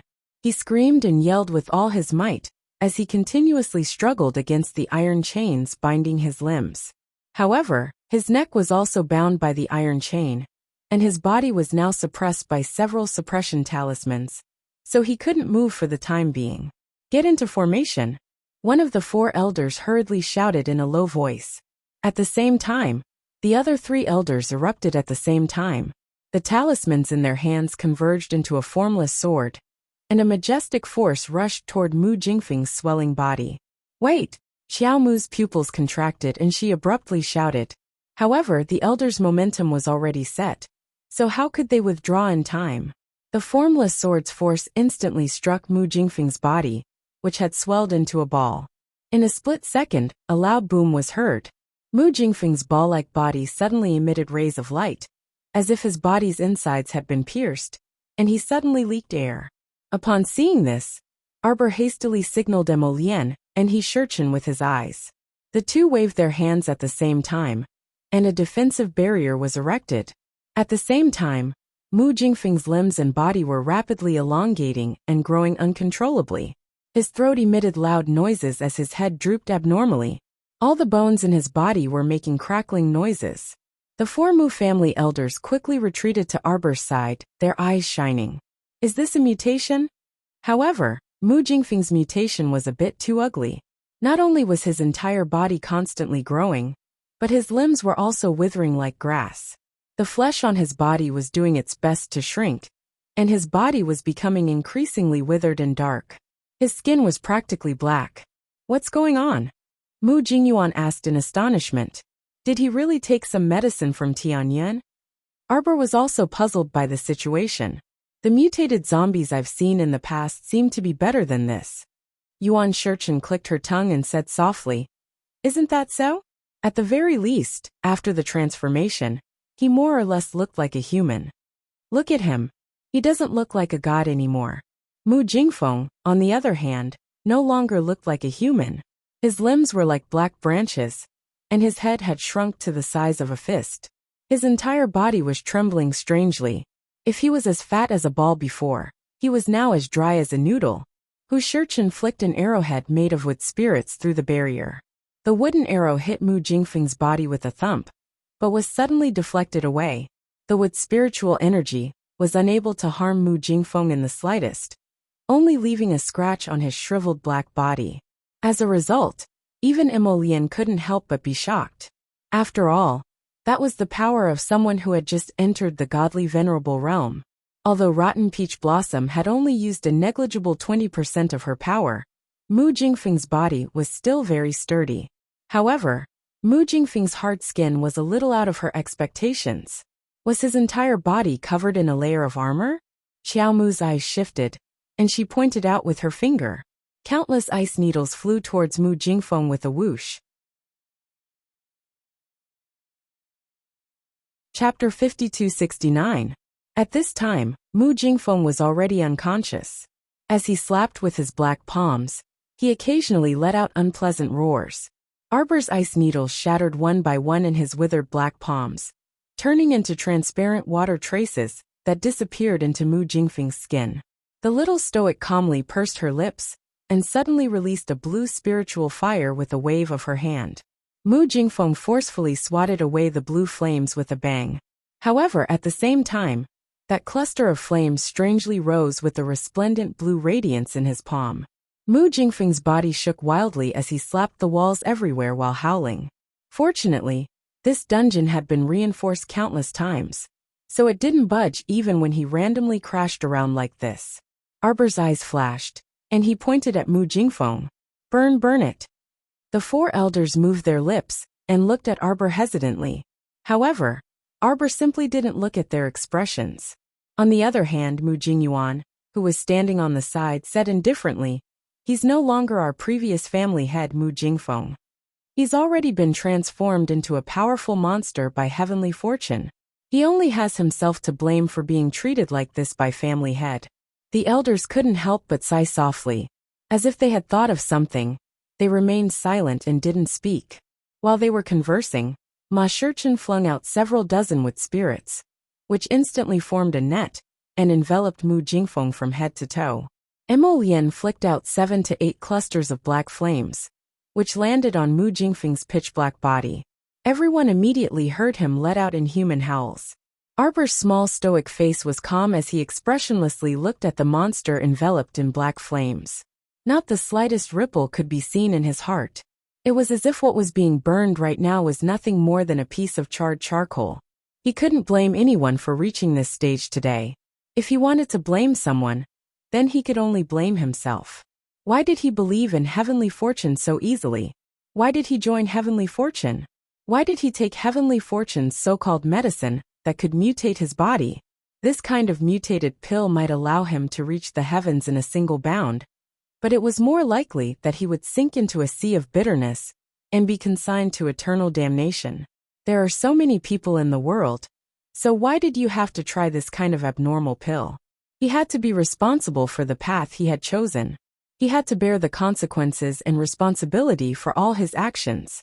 This was the path Mu Jingfeng had chosen. Arbor looked at Mu Jingfeng, who was burning within the black flames. He withdrew his indifferent gaze and exchanged glances with Emolien. I don't know if he'll be able to regain some of his consciousness in the end, but I'm afraid it will be quite difficult. Arbor couldn't help but laugh out loud. So what if he regains his sanity? This kind of person won't change even if he dies. So be it. Let the black flames burn all the filthy and withered things under the heavens, including Mu Jingfeng's heart, that had long since deteriorated and moldy. Jojo. Emolien knew that she was in a bad mood, so she raised her hand and patted her head. There are many things that we cannot change. We can only let nature take its course. Yes, I know. Arbor nodded. Take her father-daughter relationship with Mu Jingfeng as an example. Let nature take its course and gradually deteriorate. Let nature take its course and make it difficult to recover. Then, let nature take its course as she watched the person in front of her wither away piece by piece. This was all fated. No one could change it. Arbor sighed softly and muttered to himself, "It's fated." The four elders frowned slightly and wanted to say a few words of advice. Chapter 5270.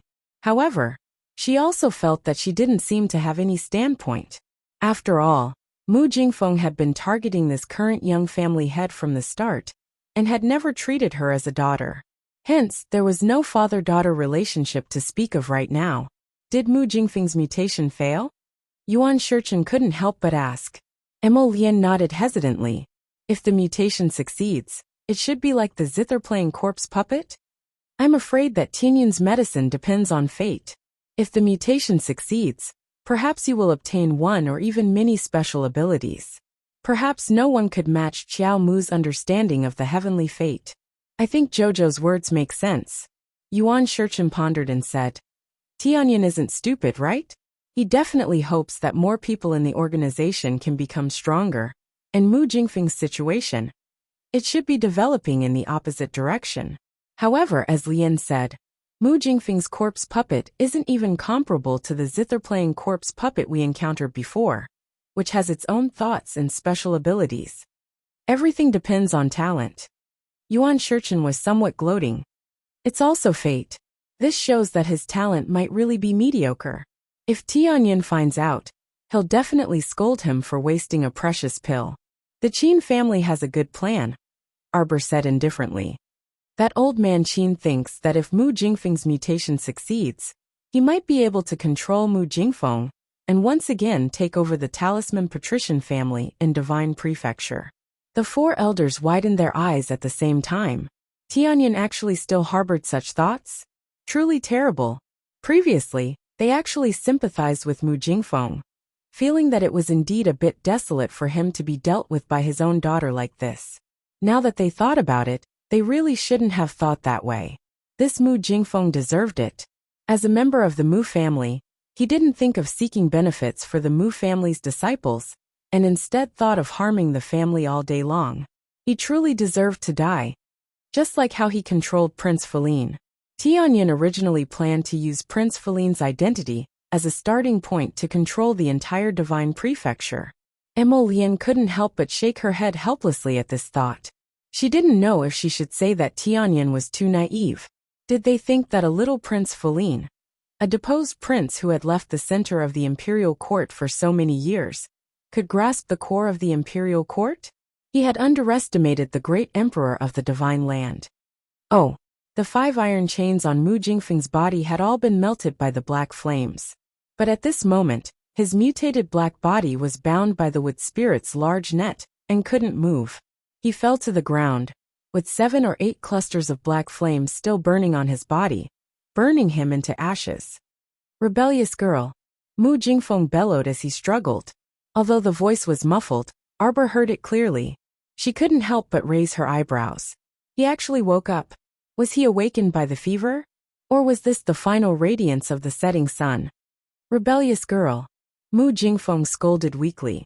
Why you caused the death of your own father? Why you won't be able to reincarnate in your next life? Bang! A huge force flipped his body over and smashed him heavily. Mu Jingfeng rolled twice, his back slamming heavily against the cage. He was barely able to catch his breath. Arbor wasn't angry at all. She held onto the enraged Emolien and said with a smile, reincarnation or not, it's not up to you to decide. Big brother. Mu Jingyuan took a deep breath and said indifferently, a person's death is like an extinguished lamp. You can go in peace.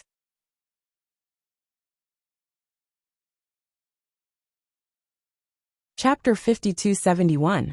However, Mu Jingfeng suddenly started crying. His body had already mutated very strangely to begin with, and he looked like both a human and a ghost.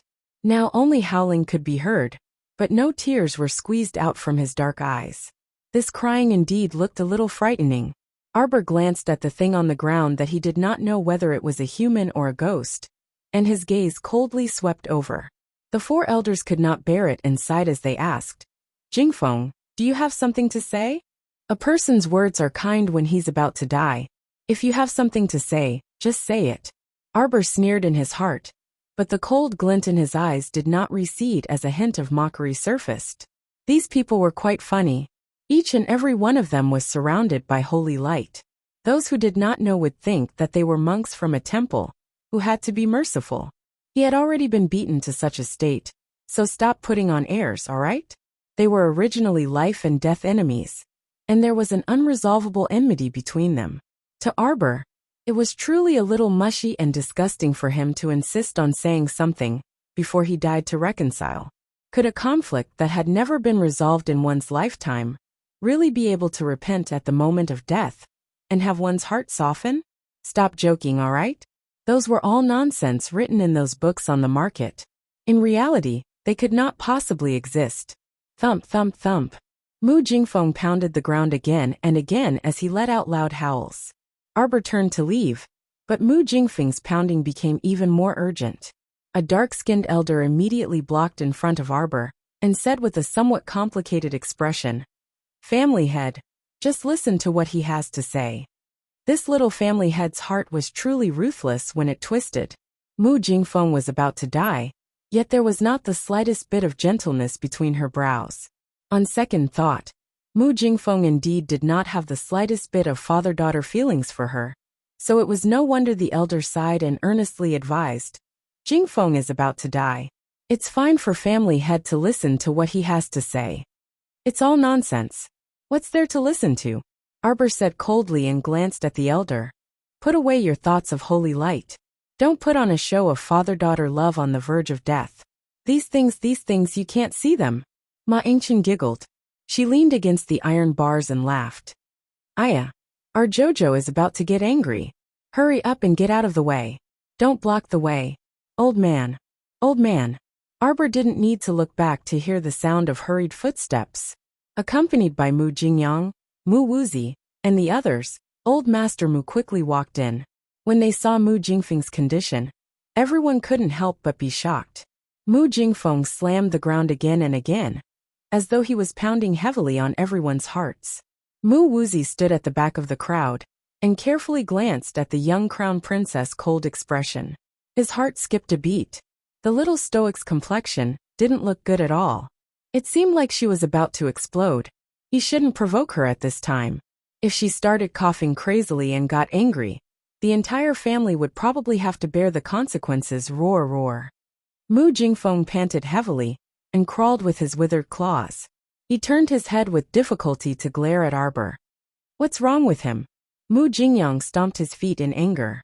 Why did he become like this? Mu Jingyuan said indifferently. After taking Tianyun's whatever pill, his body's transformation probably failed. Chapter 5272. Why is eldest so muddle-headed? Mu Jingyang and Mu Jingzhuang sighed in unison. Seventh uncle Mu Jingrui was also very calm. He shook his head and took out a wooden box to take out a life tablet. Eldest brother's life lamp has already completely shattered. Logically speaking, he should already be dead. Mu Wuzi cried out. It can't be, right? Then eldest uncle right now isn't he? Corpse puppet? This word popped up in everyone's minds. Mu Jingrui threw the box into the iron cage and sighed. Eldest brother is muddle-headed. Mu Jingfeng suddenly pounced over, but he was stopped by the iron bars. He was squeezed between the iron bars, and his deformed face was firmly pressed against the iron pillar. His two eyeballs were practically unable to move as he stared at Xiao Mu from the corner of his eyes. I'll bury me with your mother. Mu Jingfeng pounced over to stare at Arbor, only to spit out this sentence with much difficulty. Everyone was startled and looked at him in astonishment. Could a corpse puppet still have a clear mind? What did this mean? It meant that Tianyun's methods might have completely leveled up. Would the corpse puppets they created in the future still retain the wills of the people when they were alive? Or would they all have thoughts? If that was the case, it would be even harder to deal with.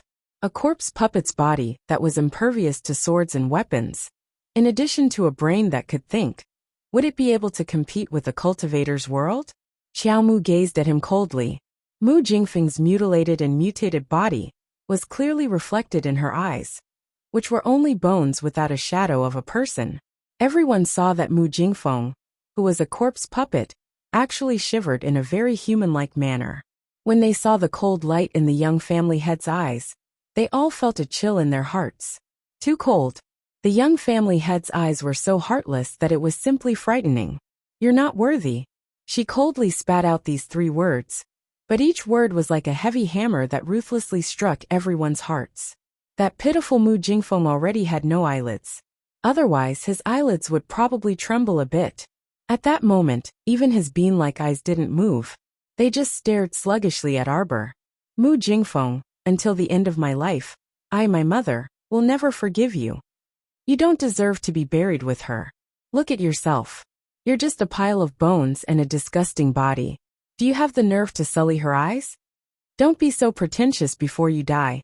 You don't trust her at all, and you don't love her either.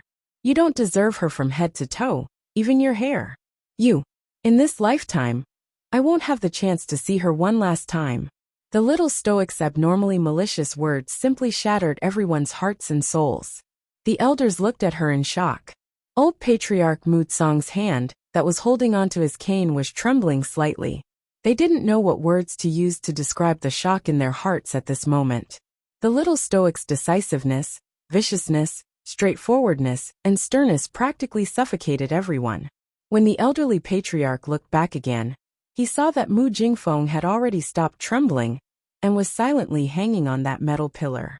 His pitch-black eyes were staring fixedly in the direction that the little stoic turned to leave. Jingfeng.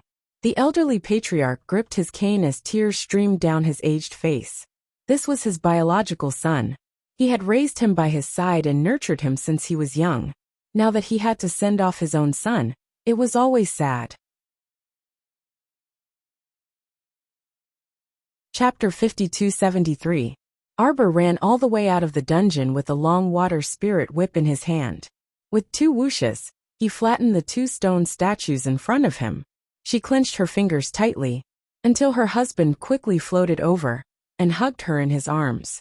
He gently pried open her fingers one by one. Jojo, don't be sad, okay? Don't you think I'm cruel? Don't you think I'm abnormally vicious? I didn't even agree to a dying person's request. How heartless I am, how ruthless and heartless. But I don't want him to disturb my mother's rest. Because he doesn't deserve it. Nonsense. Jojo is the most soft-hearted person in the world. Emolien hugged her and gently comforted her. He really doesn't deserve it. When they first returned to China, although Jojo didn't say it, Emolien knew in her heart that she had some expectations. She would be nice to anyone who showed her kindness. However, Mu Jingfeng personally, bit by bit, destroyed this originally thin father-daughter relationship with his own hands. I'll definitely kill the person who gave him the drug and told him to die. This is the last bit of obligation I can do for him as his daughter. She would avenge her father. Whoever killed him, she would kill that person. He should be fond of your mother. Emolian was silent for a while before finally saying. Arbor sneered. I don't want that kind of impure feeling. Perhaps, Mu Jingfeng always thought that the person he liked was his childhood sweetheart, Mu Qingya. He was unhappy that his family had married his mother. Or perhaps, after his mother left, he suddenly realized his own feelings and began to look for substitutes all day long, hoping to find some of his mother's shadow from them. For example, his mistress Yuan Xiong'er had eyes that resembled his mother's. However, it was only a slight resemblance. No one could become Long Chuyan, and no one could be Long Chuyan. Long Chuyan was already dead. She could never come back. The past was the past. There was no turning back. Arbor didn't stay long in the Mu family and left. Old Master Mu was saddened by the death of his eldest son. Since it was an undignified death, he ordered his men to burn the body at the back of the mountain. He found a secluded place, erected a cenotaph, and sent someone to inform Arbor. After Arbor sent the Mu family away, he stood quietly in front of the window for a long time. In the end, he didn't say anything. Emolian walked in from outside. When he saw his wife's sullen expression, he couldn't help but frown. He walked up to her and hugged her. It's all in the past. Don't think too much about it, okay? Arbor nodded. Let's not think about it. There's no point in thinking about it. Now that we've touched the pastry that is the city of shadows, the celestial luck will surely retaliate. We have to be prepared. All right. You don't have to think too much about these troublesome matters. Leave them all to your husband. Emolian lowered his head and kissed her forehead. Go to sleep first. Baby Emo will only be happy if you sleep well. Arbor touched his belly and thought that he was right. Even if she didn't sleep, baby Emo had to sleep. For the sake of Jojo's baby, she had to have a good sleep. Who would have thought that her husband was implying that the baby Emo in her stomach would only start to meditate after she fell asleep? It wasn't that her husband was blindly guessing. He had discovered it after days of careful observation. Chapter 5274. He felt that his conjecture was quite accurate. This mother and son pair was truly interesting. During the day, she would meditate and cultivate. When they slept at night, he would meditate and cultivate. They really complemented each other quite well. Sir Jojo didn't notice that her husband secretly rolled his eyes at her stomach the next day. Arbor woke up early and was planning to take a group of little radishes for a stroll in the garden when she encountered Duan Muqing, who was walking up the steps. Duan Muqing was dressed in a cyan robe and appeared to be in high spirits. Arbor hastily walked closer to him and sized him up, her gaze landing on his wrist. The little stoic's face involuntarily darkened. The latter hastily explained, "Don't worry, it's just a small injury. I just tied it up to put on an act recently. In reality, the wound has already subsided. After that day, the bleeding stopped long ago, and the scars are almost gone." "Actually, you didn't have to do this," the little stoic muttered softly. However, Duan Muqing smiled faintly at her. "There's nothing wrong with me. Jojo, there's no need to worry. I'm just putting on a show to the public." Arbor grunted in response. She naturally understood.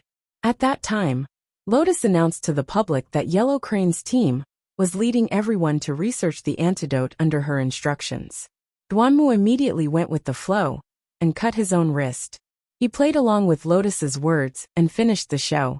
It was all to prove that the holy fruit was ineffective. They still had to concoct the antidote themselves and cooperate with the pharmacists.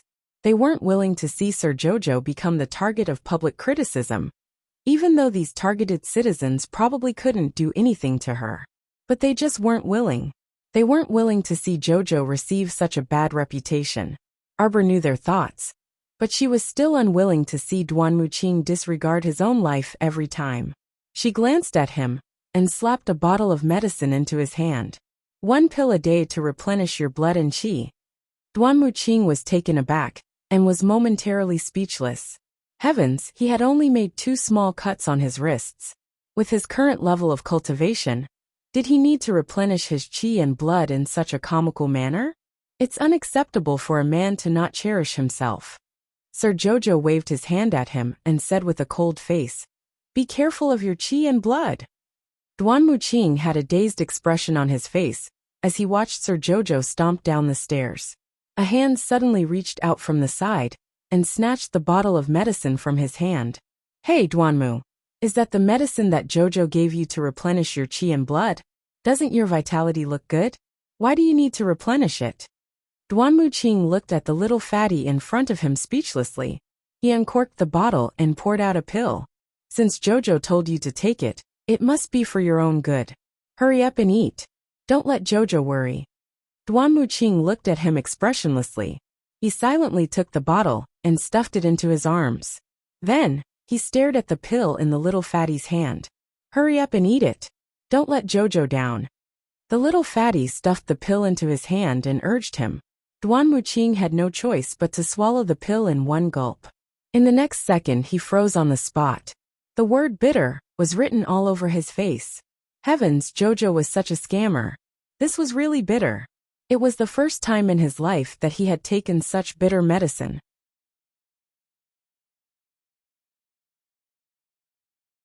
Chapter 5275. Pftahahaha.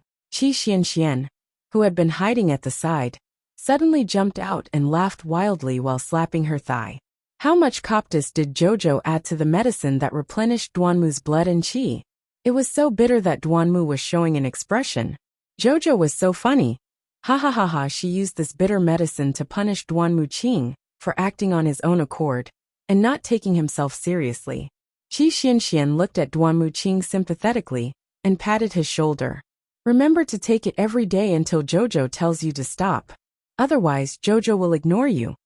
Duan Muqing's face was completely scrunched up. His gaze followed Qi Xuanxuan's laughing figure. His eyes filled with grief and indignation. What kind of stupid teammate was this? How dare she laugh at him? Qin Hong flipped over all the items on the table and glared at the guard who reported the news. "Are you sure? This is the news from Lord Qin Herb." "I'm very sure," the guard said hurriedly with his head lowered. Lord Qin Herb also said that he hasn't fully recovered yet, so he temporarily returned to the City of Shadows with Mu Jinghong and her daughter's stairway talisman to heal. "Idiot!" Qin Hong scolded. "Idiot, idiot." They were all idiots. They couldn't even do such a small thing well. What else could he use them for? The guard lowered his head and didn't say anything. At this time, he would be punished by the patriarch if he said anything wrong. For safety's sake, he should speak less. What have eldest young master and second young master been doing recently? Eldest young master has been listening to music and watching dances in the courtyard. Miss Ran is serving him by his side. Ha! Qin Hong laughed instead of being angry. He was on the verge of exploding with rage. He seems to be living a carefree life. The guard didn't dare to say anything. What else could he say? If Lord Qin Herb was here, he would still listen to Patriarch Qin and scold eldest young master. He was just a small guard and didn't dare to say anything. It was safer to say nothing. "Where's second young master? I haven't been able to find second young master's whereabouts recently." The guard lowered his head even more. As expected, the moment he finished speaking, family head Qin slapped him across the face. The guard groaned inwardly. Following the momentum of the palm wind, he rolled to the door and hurriedly rolled twice on the ground to show that he really had to accept his punishment. Scram! Qin Hong got angry when he saw him like that. As expected, he roared at him. The guard heaved a sigh of relief and hurriedly covered the crooked hat on his head and rushed out in a panic. They are all troublesome things. Qin Hong angrily smashed an inkstone beside him, a trace of anger flashing through his heart. He had asked Mu Xiaoxue to do something for him, and it turned out to be like this. This young lady's ability to handle matters was truly incomparable to her mother's. One was up in the sky while the other was down on the ground. It was really depressing. Qinpa angrily sat down and flung off her robe. She wanted to pick up the kettle, but when she looked, she found that everything on the table had been thrown to the ground. "Bastard!" He slammed the table and shouted outside. "Are all the people outside dead? Hurry and clean up this place for this patriarch." Two trembling servants came in and quickly cleaned up the place with their heads lowered. Then, they brewed a new pot of tea for family head Qin. Qin Hong's face was cold. He drank half a bellyful of tea. The more he thought about it, the angrier he got. With a bang, he put down the teacup and walked out.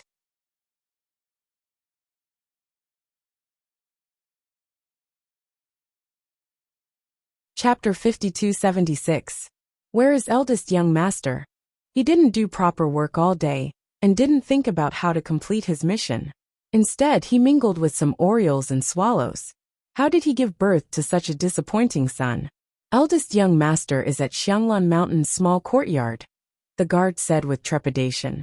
That was eldest young master's own property in the capital. It wasn't like the shops of the Heavenly Fate organization that Prince Mo had ordered people to seize and raid. The two young masters had many open and secret properties, and most of them were still in good condition. These two were shrewd people. They basically entrusted all kinds of shops to various shopkeepers, so they hid it well. Qin Hong's face was filled with anger. Go. If anyone dares to blabber, inform him and I'll kill you.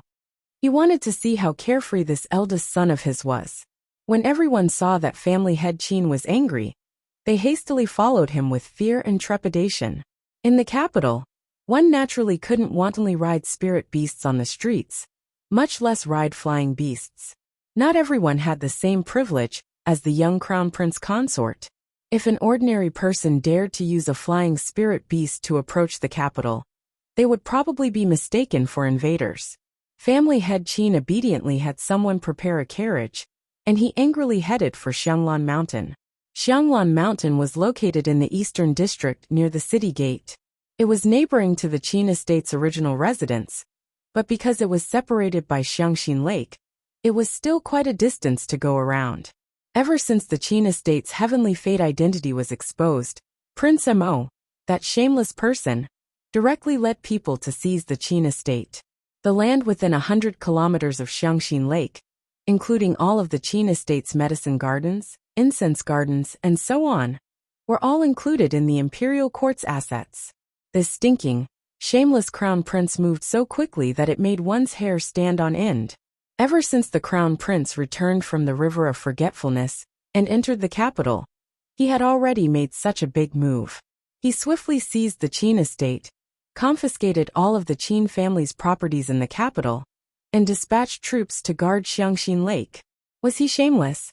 He was extremely shameless. He and that stoic-faced crown princess were simply a perfect match. They were a pair of black-hearted and shameless good spa. Family head Qin spat at His Highness the Crown Prince the entire way. He circled around Xiangxin Lake's encampment and angrily rushed to Fragrant Orchid Mountain's small resort. Fragrant Orchid Mountain was not large, but because of the beautiful environment, many wealthy families had bought land and houses nearby and built their own gardens. There were also many farmsteads at the foot of Xianglan Mountain. When the tenant farmers saw the carriage coming, they only glanced at it and didn't do much. Family head Qin had the carriage follow the spiraling mountain path and arrive at the entrance of his eldest son's manor, halfway up the mountain. There was a plaque hanging at the entrance of the villa with the words, Heavenly Wind, written on it. There were also two bronze lions placed at the entrance, which was quite awe-inspiring. When family head Qin got out of the carriage, he was so angry that he laughed. Look at this son of his. Planting willows at the front door and planting flowers at the back door. He really lived a very carefree life. Every day, he had to deal with the organization's matters. He couldn't sleep well night after night, but this guy was still here leisurely. Bang! Family head Qin got angry and kicked the door. The door was tightly shut and didn't move at all. It seemed like this stinky brat had set up a restriction. Where did he put his crooked thoughts? Why didn't he put this attentiveness and patience into the organization's business? That was a long-term foundation that the ancestor had laid down step by step. Unfilial son. Bang bang. Family head Qin stepped forward and kicked the door a couple more times.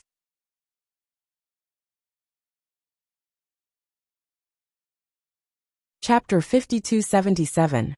Seeing that he couldn't kick the door open, he said exasperatedly, Are you all dead? Come over here and take down this door. Patriarch, there are many villas in Xianglan Mountain, and there are also many rich people. Everyone knows who you are. What if someone sees you?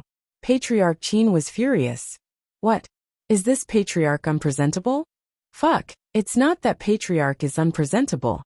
But the current situation doesn't allow you to see anyone. Once you show your arrogance, the imperial court might immediately get wind that this is the Qin estate's property.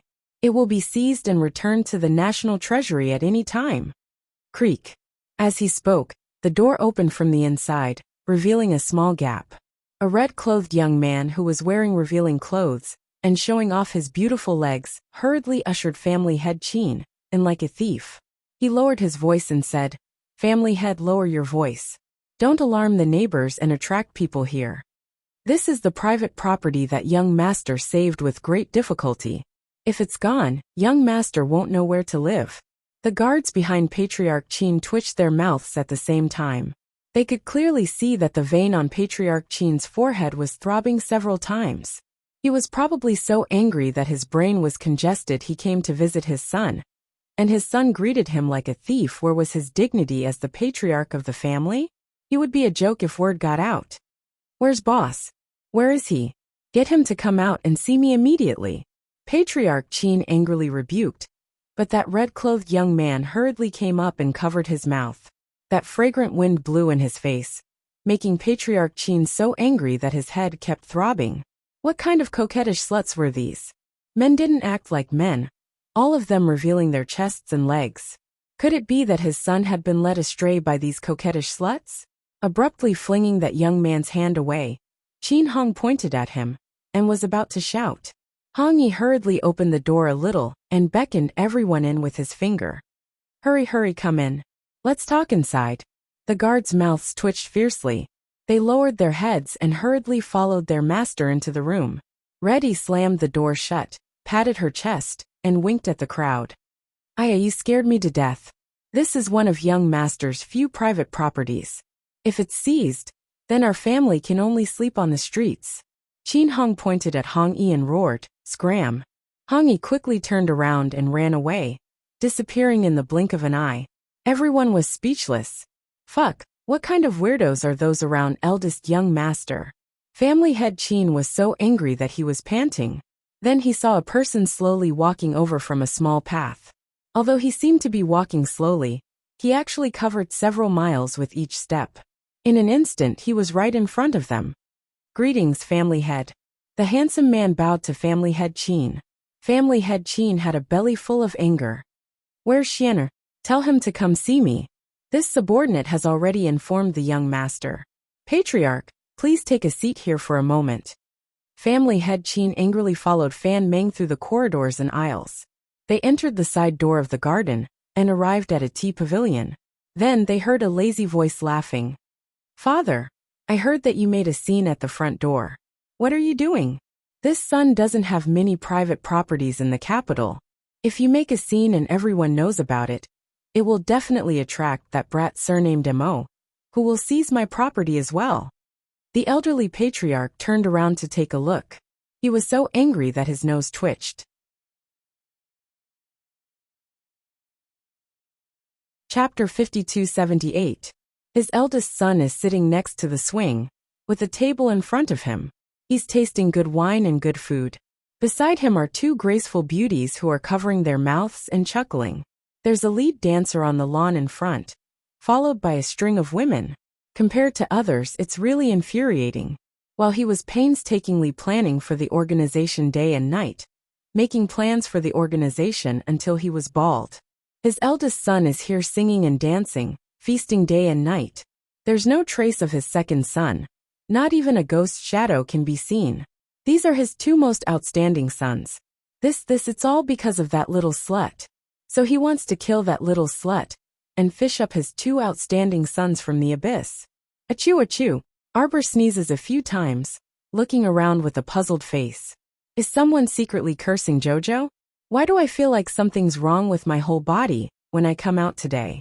Don't tell me I've been cursed by someone. The two little radish heads who are playing in front of her jump and run to her side. They shake her sleeve and say, "Nyangqin, benefactress." Arbor expressionlessly looks at Guang Darren. The little monk turns around with a startled face, and also stares at Guang Darren. I'm the one who called her benefactress. Then you've already called her Nyangqin. Can't I call her benefactress? You should call her aunt. The little monk angrily corrects. I'll call your sister aunt. I'm a condensing mirror, who has lived for 10,000 years. You want me to call ouch? Guang Darren's head gets hit by Arbor. Then you should also call her Nyangqin, lest you get it wrong. The little monk pinches his bald head. Such a small child, calling himself a senior all the time. It's simply comical. What? Guang Darren stares at the little monk with a stupefied face. I can't. I can he, a condensing mirror who has lived for 10,000 years, put down his old face? Impossible. Arbor couldn't be bothered to talk nonsense with him. He directly picked him up and pulled the little monk with one hand. You two aren't young anymore. From tomorrow onwards, after you finish your morning classes, go to the kindergarten. Otherwise, these two little rascals would spend all day fighting chickens and walking dogs, playing crazily day and night without proper manners. A bolt from the blue.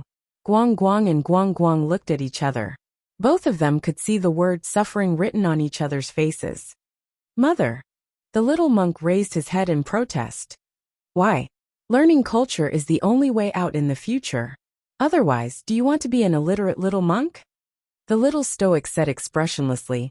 Mother, I also learned along the way back then. But Principal Yun said that you haven't graduated from the royal school. You're listening to his nonsense. The little stoic ground her teeth. She didn't beat her nephew Yun Yunji enough back then. But I've even read the Buddhist scriptures many times. That won't do. It's not like you'll be a monk your whole life, the little stoic muttered. Mother, what are you muttering about? I'm not muttering anything. The little stoic pinched his meaty little hand. Don't be scared. Little monkey will accompany you to study.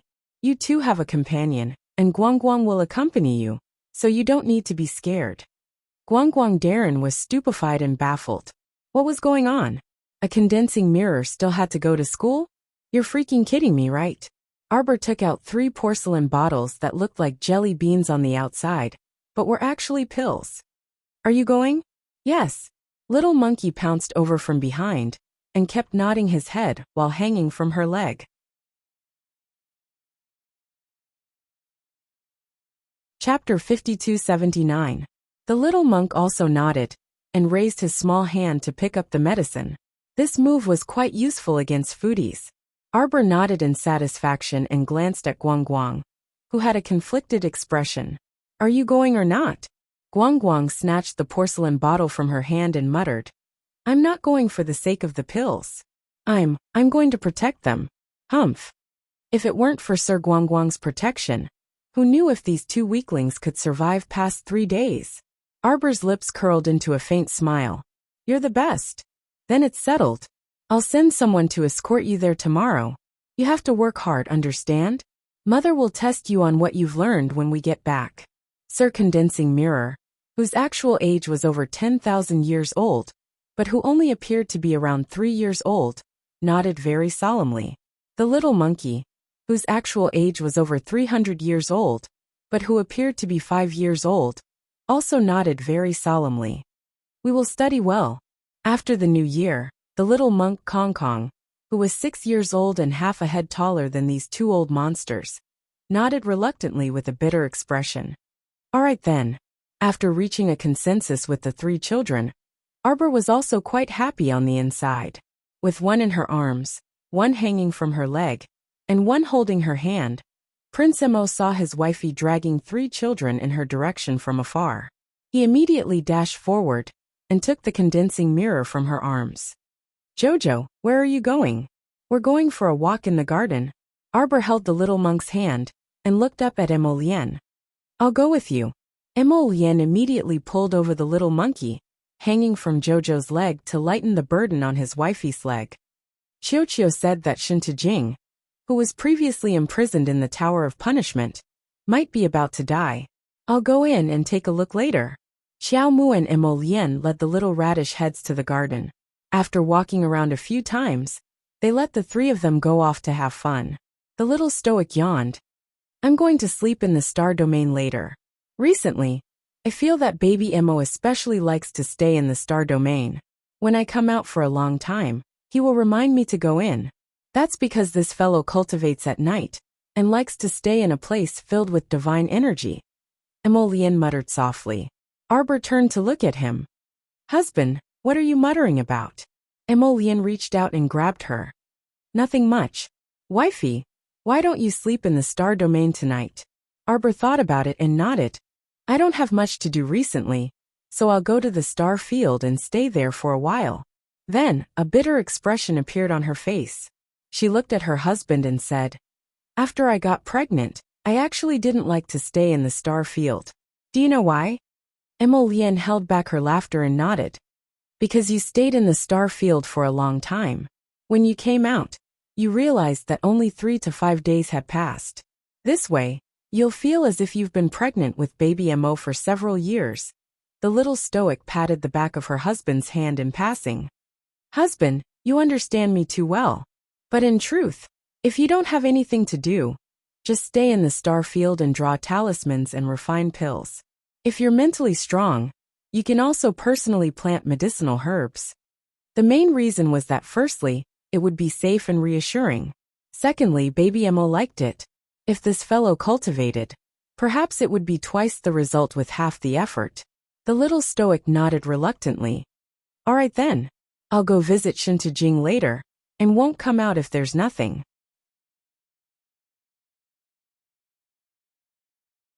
Chapter 5280. Then the 3 little ones. Tomorrow, I'll arrange for them to go to the preschool to study and train. I'll leave you for a while. These 3 little rascals were truly troublesome. His wife was not in good spirits recently, so it was best to let her rest and recuperate. Xiaomu yawned again and said with a nod. Then keep a good eye on them. Recently, Mo, I don't know what she's up to.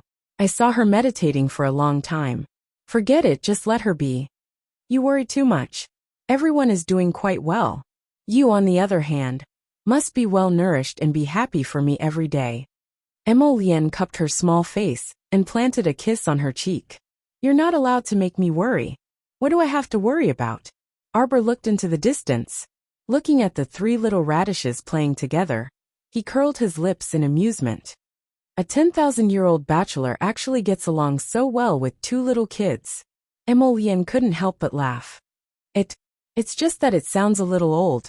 Actually, it's been suppressed in the abyss for so long, so it doesn't have any intelligence at all. Its intelligence is about the same as Kong Kong's. Then Kong Kong is much more mature than him.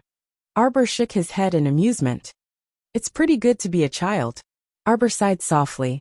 How could there be so many complicated things in a child's world? They could laugh and play, fight today and make up tomorrow. Emolian reached out to pinch her nose. Relax, you're not allowed to think too much. Sir Jojo turned and bit him, tilting his head mischievously. Got it. Emolian stroked his chin, unsure whether to laugh or cry. On the other side, family head Qin stared at a maidservant who bowed and retreated after serving tea. He was so angry that he almost smashed the teacup in his hand to the ground. Qin Xian. Family head Qin sternly called his son's full name. Eldest young Master Qin was leaning lazily against the swing. His hand trembled when he was caught off guard by the old master's yell. He almost spilled all the wine from the wine glass he was holding. Father, what are you doing? Eldest young Sir Qin looked back helplessly at his unusually indignant old father, and pursed his lips in exasperation. Father, it's bad for your liver to be angry.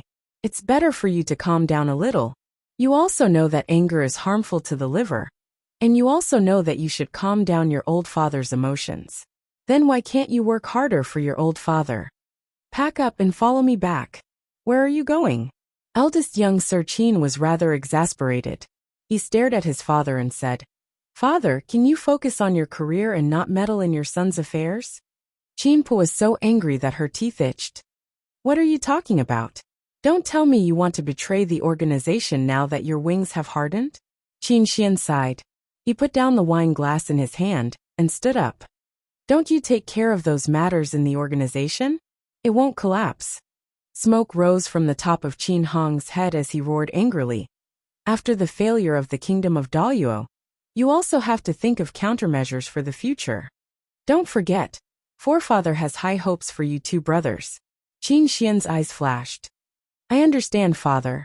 Qin Hong was even angrier when he saw his son's poor attitude. The problem was, what was the use of just knowing? If he didn't take action, everything would be zero. Xianer, don't forget our mission.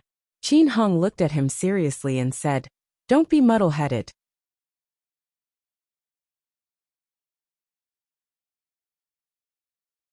Chapter 5281. You mustn't give up your bright future because of a woman. Father, what are you saying? Eldest young Sir Qin interrupted him with a grin. Don't you understand my temperament? He understood this son of his too well. He looked like he was indulging in debauchery. If he had always been like this to all women, then he would be at ease. But now he felt that this punk treated that damn bitch differently. He could tell during the previous incident at the Red River Canyon. Back then, he sent so many people and used so many spirit stone cannons in order to annihilate the little Stoics group in one fell swoop. His primary target was actually that Stoic face. He wanted to kill this uncertain factor, but with her standing in the way, he felt that his two sons weren't that reliable when working for the organization. They were bound by her influence. As long as she died, everything would be easy to handle in the future. Moreover, he indeed wanted to kill those elite disciples from the patrician families. The best method was to capture the corpses and use corpse poison without restraint to see how valiant these mutated elite disciples could be. In the end, because boss sent Gong Songfeng, the underground hall's hall master, to intervene, the entire operation was completely bound and couldn't operate normally. Letting the tiger return to the mountain would lead to endless trouble. This was why he was so vexed. Later on, he kept wanting to kill this Stoic face, but things always went against his wishes. This also included the fact that his two sons sabotaged the operation. The more they valued this Stoic face, the angrier he became. Fortunately, this matter hadn't been exposed to the ancestor yet. If the ancestor knew, they probably wouldn't end well either. Father, don't worry. Give me some time to think it over. I promise to help you think of a good way to oppose the imperial court. Eldest young Sir Qin said to his old father with a chuckle. It's best that you can think this way. Qin Hong reminded him worriedly. The matter in the state of Daluo was a complete failure. I think there's no need to continue with that Lilier plan. Eldest young Sir Qin's eyes flickered, and he softly made a sound of agreement. Qin Hong suddenly paused, and he abruptly turned to stare at his eldest son. Do you know where your second brother went? These two brats were like dogs biting dogs all day long. On the surface they were polite, but on the inside they were wrestling with each other. He didn't know where his second son had gone, but it was impossible for his eldest son to not know, because his eldest son would definitely keep an eye on his second son's movements. Qin Yu seemed to have thought of something and cried out involuntarily. Could it be that second brother has gone to the Pingjin Prairie? He went to exterminate those Lilier. Otherwise, why would they suddenly lose track of their whereabouts without any news at all? This meant that second brother was not in the imperial capital at all. The old nest of the country of Daluo had already been annihilated once by the Tsang Prefecture's emperor. Now it was pretty much in decline. However, Lilier's hidden base had always been well hidden and had never been discovered. Only his family knew where Lilier's experimental base was. He's crazy. Qin Hong shuddered and hurriedly walked out. No, he had to stop his son. His actions were tantamount to betraying the entire Sky Fate organization. If the old ancestor knew about this, Qin Hong could not imagine how the old ancestor would punish his outstanding son.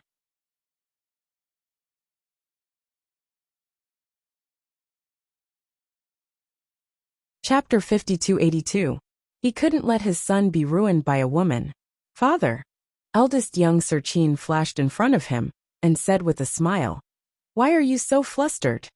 You knew long ago, didn't you? When did he leave? Tell me. Hurry up and tell me. He set off the night before yesterday. The base should be in ruins by now. The eldest young Sir said with a smile. Why did you do that? Qin Mu reprimanded angrily. Father, don't you think those things are disgusting? Eldest young Sir Qin blinked innocently. I wanted to gouge out their eyeballs the first time I saw them. You guys. Qin Hung muttered to himself. Crazy, really crazy, crazy. No matter how bad those things were, they were nurtured by Tianyin. They were also part of the organization. Even if they were to be destroyed, it shouldn't be his second son, who personally led people to destroy them. Only when the old ancestor gave the order that he didn't want these things could they be destroyed. But now he muttered to himself, what the hell was this? Your second uncle found out about this. Second uncle has always been serving the patriarch. If father doesn't say anything, I don't say anything, and we don't say anything, who will know? Your second uncle has been eyeing my position this whole time. Qin Mu reprimanded angrily. If he finds out, you should know what will happen to your second brother. Don't worry, father. He won't find out. Qin Mu shook his head fiercely, still muttering. Crazy, you guys are really crazy. What exactly is so good about that stoic face that you guys treat her like this? No matter how well you treat her, you are still enemies in that stoic face's eyes. Do you understand? Eldest young Sir Qin nodded obediently. MHM, I know. Father, don't worry too much. Go back. How about staying for dinner before leaving? Qin Hung forcefully flung his son's hand away, and angrily turned to stride out. He said hatefully, you two brothers will be buried in this vicious woman's hands sooner or later. Eldest young Sir Qin watched his father leave aggrievedly. He turned to exchange a glance with Fan Meng, who was standing silently behind him. Why is father so impatient? Old clan head is also worried about young master. Fan Meng said slowly. Do you think the little stoic will kill me? He muttered softly, as if he was talking to himself, but also as if he was asking Fan Meng. After a long while, he still didn't hear Fan Meng reply. Qin Xian curiously turned around to look at him, only to see that he was lost in thought, and his thoughts were nowhere to be found. A cool breeze blew past. Zhao Qiran had already stopped dancing, and was currently gazing at the northern sky, lost in thought. Far away, in a secret place in the black gold swamp of the Pingjin Prairie, the flames that filled the sky dyed half of the sky red. Qin Xian led Dugu Ling and the others to the entrance of the cave, looking coldly at the group of women who were crying in a mess. The entrance of the cave had been completely sealed off by iron pillars. At this moment, the women were all blocking the entrance of the cave. They were crying and wailing across the red-hot iron pillars. They didn't care that their hands were pressed against the pillars, and their skin and flesh were already burnt to a crisp. Their eyes were filled with terror as they cried and begged for mercy, howling loudly. The faces were all squeezed at the entrance of the cave, struggling to breathe in the fresh air.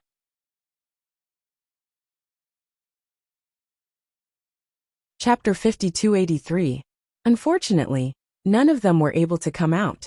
Even when one of them reached out and tried to pry open an iron pillar, she was hit by a lightning bolt. But soon, she realized that her hand had been hit by someone.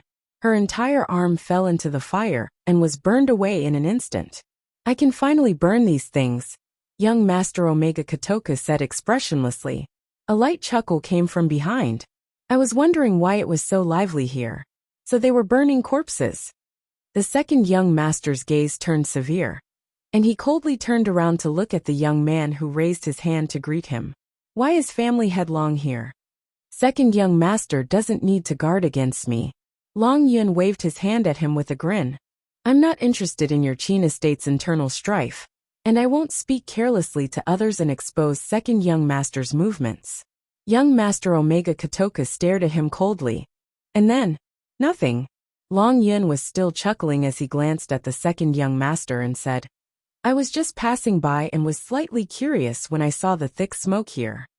Passing by, you freaking passed by the river of forgetfulness and came to the Pingjin Prairie.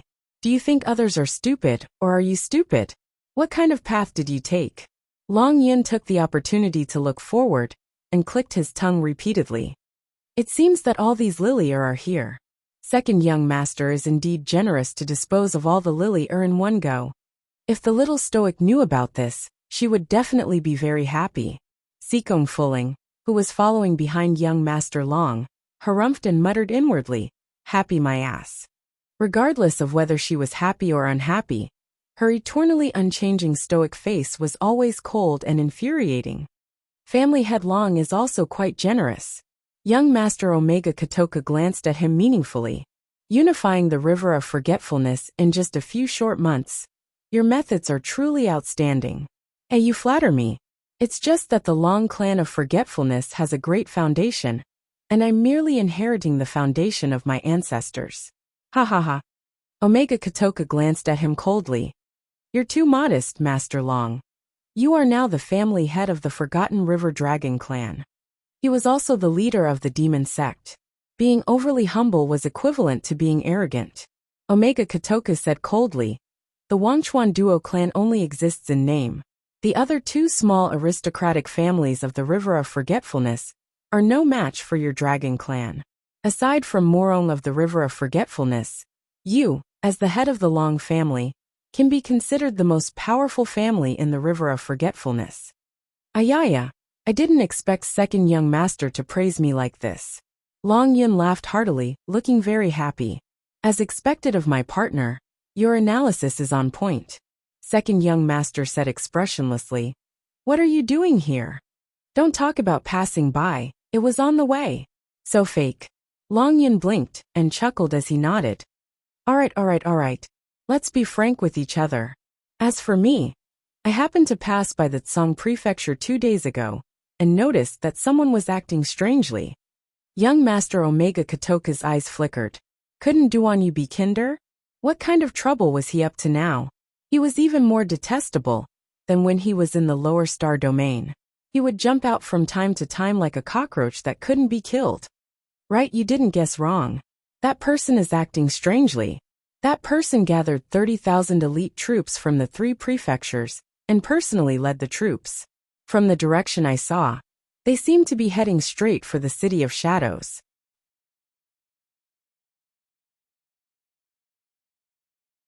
Chapter 5284. That 30,000 soldiers is merely an overt move. I feel that with this guy's black-bellied level, it's impossible for him to only bring 30,000 people over.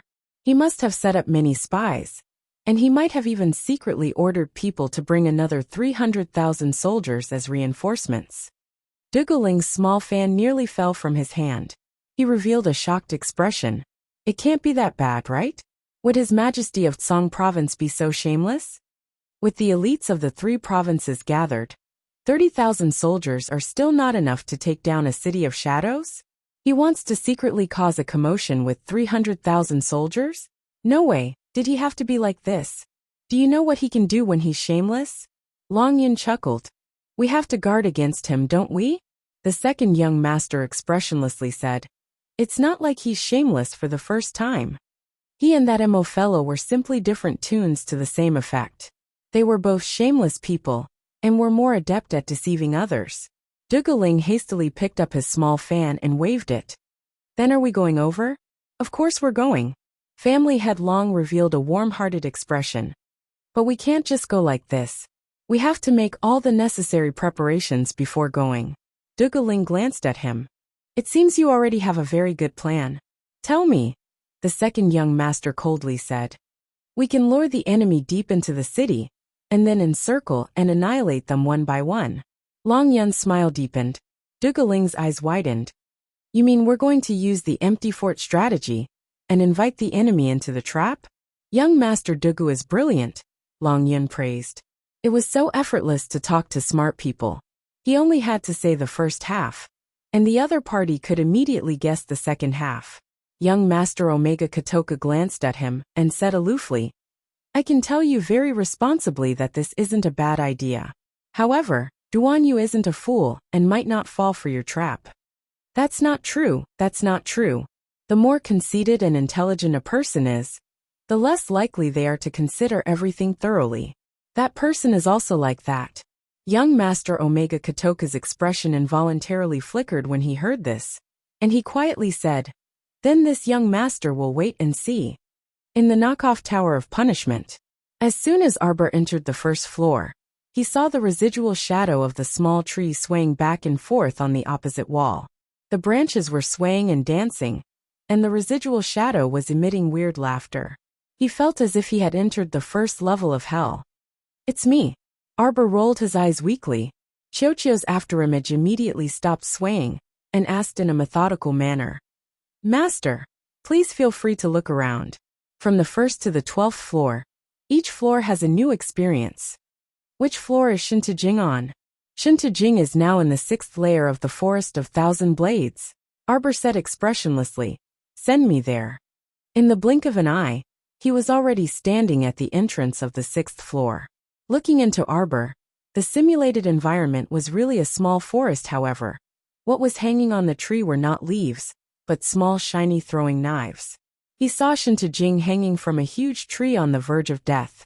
Her entire body was bleeding, and it was impossible to see how many small bloody holes there were on her body. "You said she was looking for me?" "That's right, Master. She said she wanted to tell you something, and begged you to give her a straightforward way to die." It looked like this Shintojing was really screwed over by the sapling Chiochio to actually say something like this.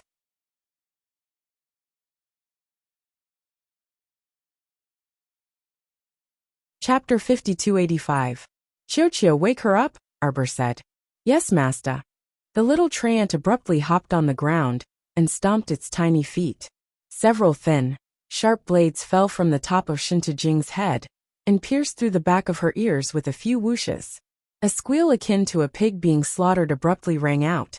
Shintojing couldn't help but shudder. When she opened her eyes and saw the little stoic's expressionless face, she actually heaved a sigh of relief and wailed mournfully, "Crown Princess, I've thought about it and remembered the location of Lilier's base. I'll tell you right now. This is the last thing I know. I've already told you everything I know. Please finish me off immediately, Crown Princess.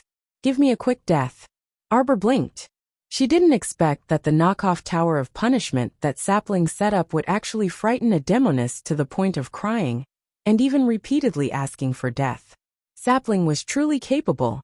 Arbor glanced at Chiochio, who had its head held high and was pacing back and forth with its hands on its hips, and couldn't resist saying, "Although your tower of punishment is a knockoff, but now it looks rather formidable."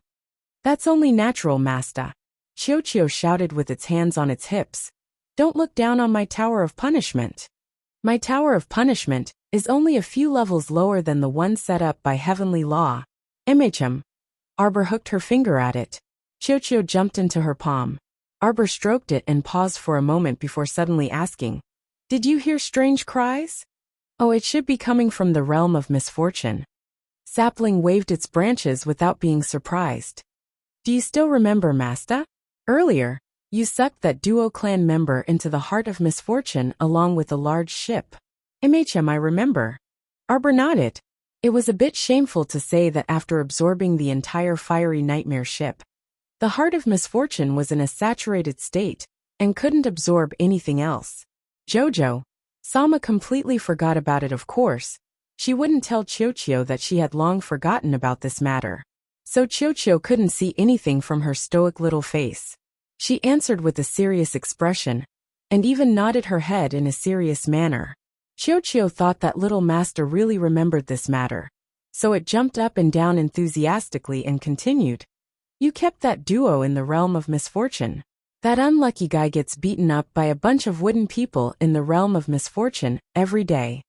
Sometimes when he escaped, he would run into the 5 disciples of the City of Shadows and get beaten up. I think he's pretty miserable. He's even more miserable than Shintojing." Arbor glanced at Chiochio expressionlessly. Chiochio's beady eyes suddenly widened as it let out a strange cry. "Master Silver, did you forget? You don't even remember the name of that duo something, right? Also, you don't remember the 5 disciples of the City of Shadows either, do you? You took their souls and told them to train in the realm of misfortune until they broke through to the godly realm. Then you would let them out. They had already broken through to the godly realm level 6 or 7 not long ago, but you haven't done anything yet. I thought you were still unsatisfied with their cultivation, but I didn't expect you to have completely forgotten about them." Heavens, his little master's memory was so bad. Baby Chiochio was so anxious.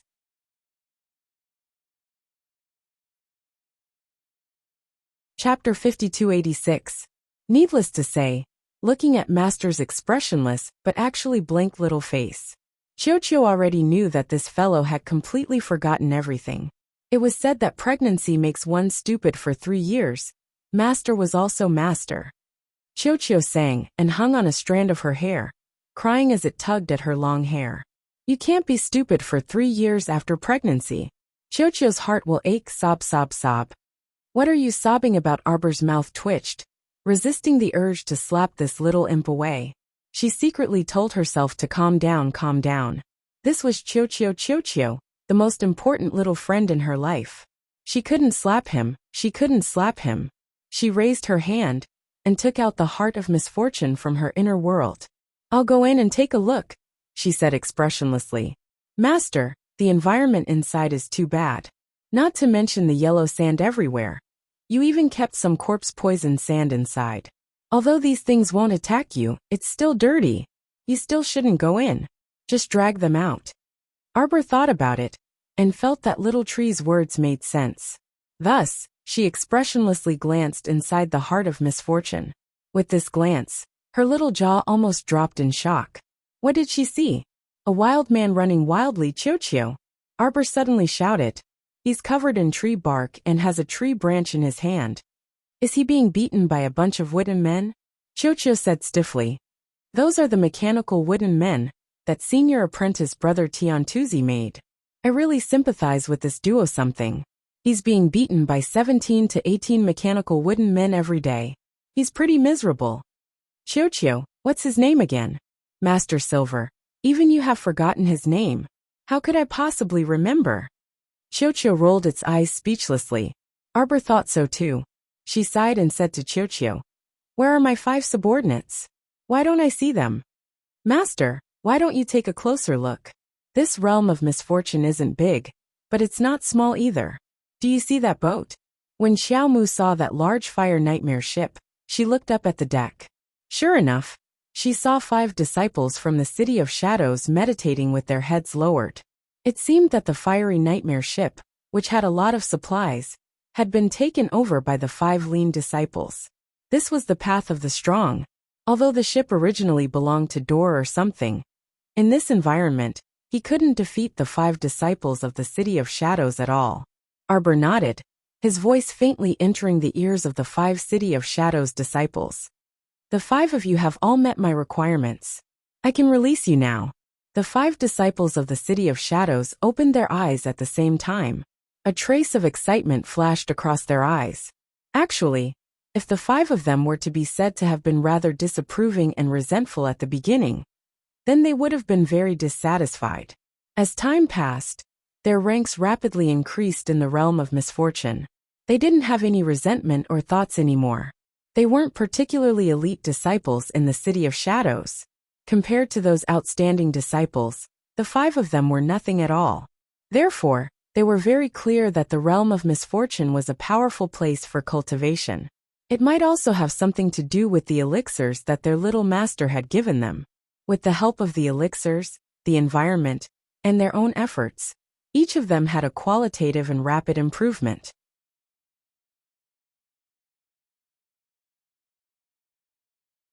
Chapter 5287. This meant that there was no need for them to resent this matter. It was true that they had handed over a strand of their soul, but in reality, they had received countless benefits. If it had been any other time, they might not have been able to improve to this level even after 10, 20, 30 years.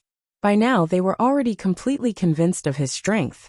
As long as they did not have any second thoughts, their future would be smooth sailing. The 5 of them only felt the scenery in front of them change, and they appeared in a dark green forest. But upon closer inspection, they realized that there were thin green blades hanging from the trees above and all around them. The 5 of them did not dare to ask any more questions, and bowed respectfully with cupped fists. Greetings, Master. Arbor nodded slightly and glanced at the 5 of them. The speed of your improvement is not bad, Arbor said. Now I can let you out to do something for me. Thank you, Master. The 5 of them were overjoyed and cupped their fists together. From now on, you will be called E1, E2, E3, E4, E5. Sir Jojo said expressionlessly. In the future, all the people cultivated in the realm of misfortune would start with the word E. so she would not forget it. Thank you, master, for giving us names. Although the names were not much, the fact that their master had given them names meant that he approved of them, and the 5 of them were somewhat happy. Arbor said, "You should be very familiar with the geography of the City of Shadows. I want you to set off immediately and head to the Tsong Prefecture military camp. I've already informed them. Once the 5 of you arrive, just head straight to the camp. Once you're there, someone will naturally receive you and tell you what to do." The 5 of them bowed in unison without any objections. "Yes, master." Arbor nodded with satisfaction. "I'll let the Blue Phoenix send the 5 of you on your way. Go now." With a wave of his hand, he released the 5 of them from the star region. The 5 of them looked back and saw that a young man had been waiting by the side for a long time. "Come on up." The Blue Phoenix let out a cry and revealed its beast form. The 5 people on its back did not say anything unnecessary and immediately set off on their way out of the Eastern Palace. When the guards saw the divine bird pass by, they only raised their heads to look at it. "Master, did you send the 5 of them to the Tsong Prefecture Emperor to help?" "Yes, after all, they stayed in the City of Shadows for a long time, so they should be very familiar with everything there. With them leading the way, it should be more efficient." "Master, are you worried about the Tsong Prefecture Emperor?" "What am I worried about?" The little stoic said haughtily, "He's just a Transcendence Realm cultivator. Is there a need for me to worry about him?" "Humph." The pitiful Chochio, who had been rebuked in the face, silently shut his little mouth. "Of course, master time. Of course, of the Tsong was for Imo to be Tsong to the Tsong. Master of Tsong, master of to be, to forget to Tsong to be, to forget to Tsong Song." Arbor glared at Tsong Song and casually released a savage with a wave of his hand. This savage still did not know that the environment had changed and jumped in front of Xiao Mu. He was still waving the branch in his hand as he muttered, Scoundrel, you wouldn't trash dare to gang up on me? See if I don't kill you." This person was dressed in tree bark and was barefooted as he waved a withered branch in front of him.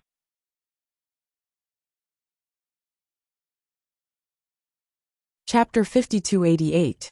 Arbor glanced at him and said indifferently, "What's your name?" She had no choice. She really had forgotten this person's name. She only knew that he was an ignorant Duo clan member.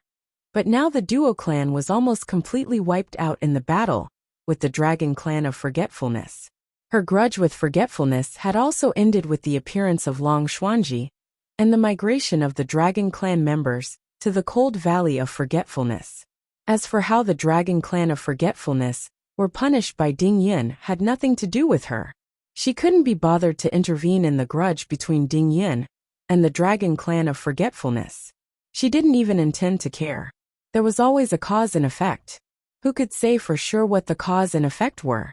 Duo Shanming initially thought that he had heard wrongly. He couldn't even remember how long it had been since he last heard this hateful voice. He turned his head abruptly, his eyes flickering with renewed emotions. He stared at Arbor in front of him and shouted sternly, It's you, woman." He remembered this damned woman. This damned woman. This ghost-like woman had left him in that nightmarish place for so long, causing him to eat sand and stones all day long, and unable to sleep well. How could she do such a thing? How big was it that she had to punish him like this? Women were vicious and vengeful. She would immediately take revenge on such a small matter, and even torture him to death. Arbor glanced at him. Chochio. Chochio is here. The little tree-ant waved its branches and rushed forward, jumping up without a word. It stretched out 2 small branches and waved them at Duo Shanming's face. "Master is asking you a question. Why are you staring at her instead of answering? Look at your unconvinced expression. What, do you want to take revenge? I think you're looking for shit in the latrine. Let me tell you, it's impossible for you to take revenge." The little tree-ant punched him twice in the face. "First of all, you can't get past me." Duo Shanming was furious. After being beaten up by the little tree-ant, he shouted, "You woman! I only offended you once or twice. How dare you take revenge on me like this? Do you need to be so vengeful? Vengeful? Stinky man! How dare you scold my little master? I think you're really tired of living. The little treant raised its two black beady eyes and pounced forward. Its two branches formed a green halo and smashed towards Duo Shanming's head with a bang. Duo Shanming was so scared that he fell to the ground. He could sense that the mighty power of the tree spirit was not something that someone of his level could resist. Other than waiting for death or begging for mercy, he had no other choice. Before Duo Shanming could say, "Spare my life," yet Xiaomu waved her hand and directly picked up that irascible treant. "What are you getting angry at a fool for?" The little treant's green halo failed to smash down and nodded. "Yes, what's there to be angry about with a fool?" The little fellow's eyes narrowed, emitting black flames. "He dared to scold you, so I'm going to beat him to death." "All right, I'll ask him." Arbor pacified the little treant and turned to look in Duo Shanming's direction. "You haven't answered my previous question," the little stoic asked aloofly.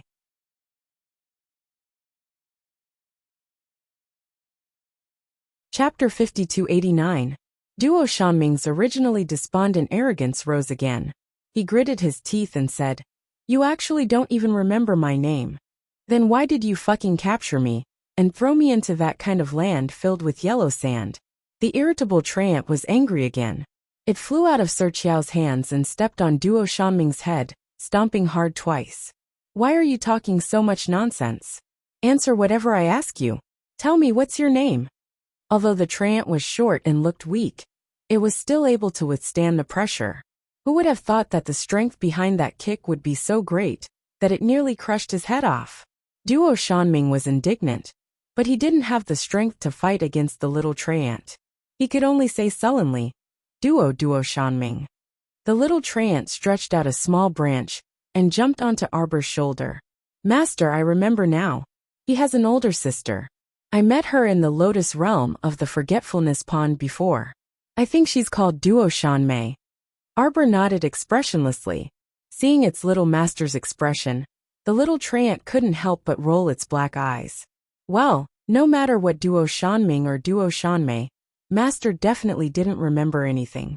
Arbor stared at Duo Shanming for a while. "Is this person the one who drove a big ship to crash into us in the Forgetfulness Pond?" "Yes. It's the fire nightmare ship that Master kept in the realm of misfortune." The little treant glanced at the unlucky Duo Shanming. Speaking of which, this guy was really unlucky. After being thrown into the realm of misfortune by his master, he completely forgot about it. It wasn't until a few months later that he remembered it, of course. It was because of Chochio's reminder. Otherwise, he reckoned that it would take years before Master would remember this idiot. Duo Shanming shuddered from head to toe as he stole a glance at Xiaomu. Realm of misfortune? From what the treant said, the broken place where he was previously, with yellow sand covering the sky and rocks everywhere, was actually a realm of misfortune. But this woman, what method did she use to stuff him into that realm of misfortune? And now, how did she bring him out? Duo Shanming carefully looked at his surroundings. At first, he thought he was in a mountain forest, but when he took a closer look, he was shocked. It turned out that the leaf-like green objects above his head were actually thin, sharp blades. What was going on? Could it be that he was still not standing in the outside world? Arbor paused for a long time before responding with an "oh." Chochio looked at her curiously. "Master, how should we deal with this person? Continue throwing them in?"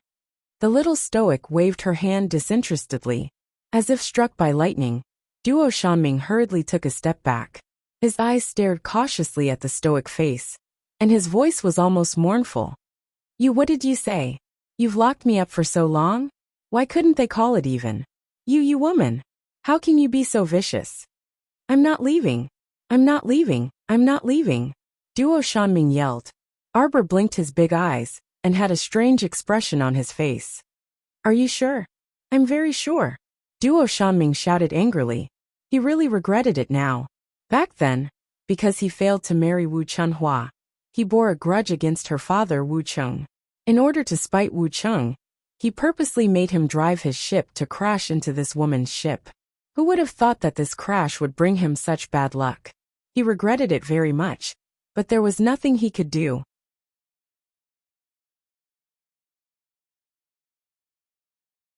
Chapter 5290. That was why it was said that a petty thing like a woman really couldn't be offended casually. Otherwise, the consequences would be dire. Arbor looked up and down at Duo Shanming with some astonishment. That kind of caring gaze made Duo Shanming's heart burn with anger. My father won't let you go. Duo Shanming roared angrily. Don't think that you can keep me here for the rest of my life. Arbor curved the corner of her lips. Locking this person in the star domain. Duo Shanming's father would never be able to find this son of a bitch. Besides, Duo Shanming's father, Duo Chang, had already run away with his tail between his legs after the Battle of Forgetting River. He couldn't even protect himself. How could he think of such a son? Arbor couldn't be bothered with his hoarse roar and looked back at him. You really don't want to leave? Thinking back, Duo Shanming was full of regret. He might as well go to the yellow sand to eat sand. No wonder this vicious woman had looked at him as if he was an idiot. He actually strongly requested to stay in this tower of punishment, to stay in this devil's land. Call me when you admit your mistake. Arbor looked at him meaningfully. In this world, not everyone will tolerate your willfulness. Arbor carried the small tree Chio and left, leaving Duo Shanming alone. Duo Shanming angrily shouted at the place where she disappeared. Do you think I will submit to a vicious woman like you? Stop dreaming. Half an hour later, Duo Shanming hugged his head and cried bitterly on the ground, trembling as he looked at the rustling trees around him. Let me out, let me out. I admit my mistake, I admit defeat. I admit my mistake, I admit my mistake. Please let me out. Your Excellency, please let me out. In just half an hour, he was cut by the blades of the thousand-knife forest to the point where he wished he was dead. The skin all over his body was almost bleeding. It was just that the bleeding was very slow, and the cuts on his skin were not deep. But it was the terrible feeling of a blunt knife cutting his flesh that kept provoking his nerves. He did not know what the rules of this saber forest were. He did not know when the next wave of sabers would fall. The feeling of waiting for death was unbearable. Master, how long do you think he can last? Chio asked with a strange expression. He never thought that there would be a fool who would insist on staying on the 6th floor of the Tower of Punishment. It was rather comical. No wonder Master Silver had been looking at that person, as if he was an idiot. This was truly foolish to the extreme. The Master Silver had asked him several times already, but this fool was still stubborn, and insisted on staying. It was really fated, and there was no one to blame. 2 days later, at the boundary of Spirit Peak Valley, in front of a large camp, many soldiers were setting up camp in an orderly manner amidst the chaos and cooking. Duanyu was sitting inside the tent in a daze, as he held a jade messenger talisman in his hand. Suddenly, he heard a clear and resonant cry coming from outside the tent, and his spirits involuntarily perked up. He hurriedly opened the curtain and walked out, looking up at the sky. He saw a large bird with green wings rapidly flying over from the other side of the sky. In the blink of an eye, it arrived in the sky above the large tent. Countless soldiers rushed over from all directions. They were ready for battle, and their faces were cold and solemn. The soldiers of the archery camp vigilantly raised their bows and aimed at the sky. Duanyu hastily waved his hand. Withdraw, don't move. Let him come over.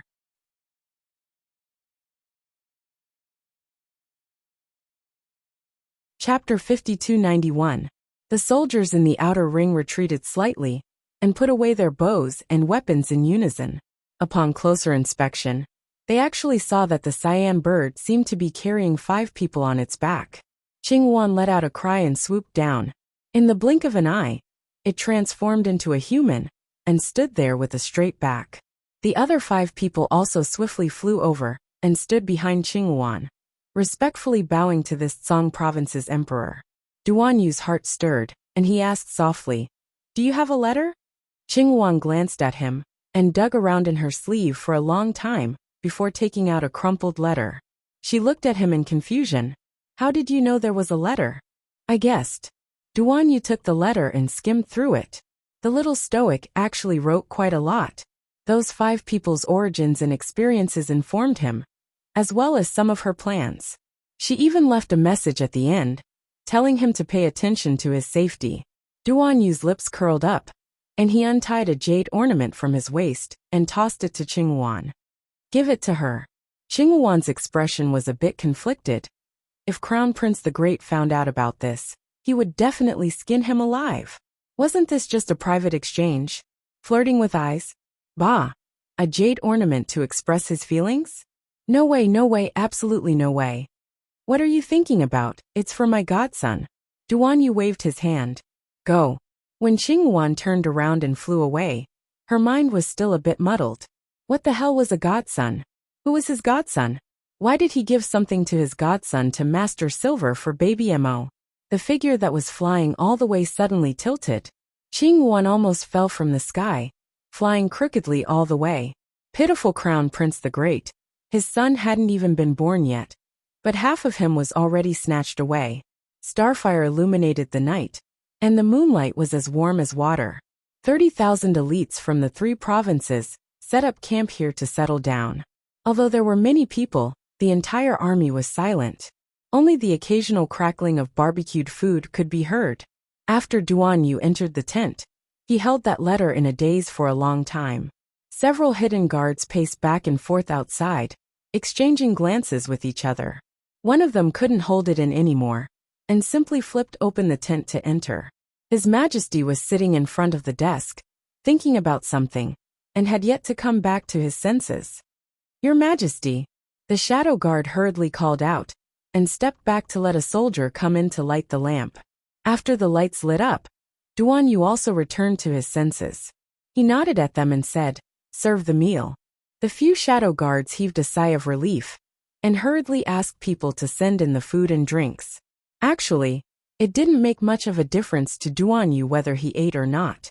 However, these elite soldiers of the 3 prefectures had somehow developed the habit of eating 3 meals a day, so he just let nature take its course. More than 80% of them had broken through to the god realm, and were god masters. It didn't matter how often they ate. This 3-meal problem reminded him of his Zhou. When Charles raised these soldiers on the snowy island, it must be those weird subordinates of Charles who raised the elites of the 3 provinces. They were all following his Qiao.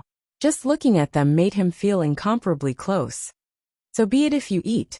It won't waste much food, or spend a few spirit coins. Duan Yu picked up his chopsticks and ate a few mouthfuls before expressionlessly putting down his chopsticks. Why is it so noisy outside? The few hidden guards also heard it. That clamor was not far from the camp, and it sounded like a woman's shriek. It was ear-piercing.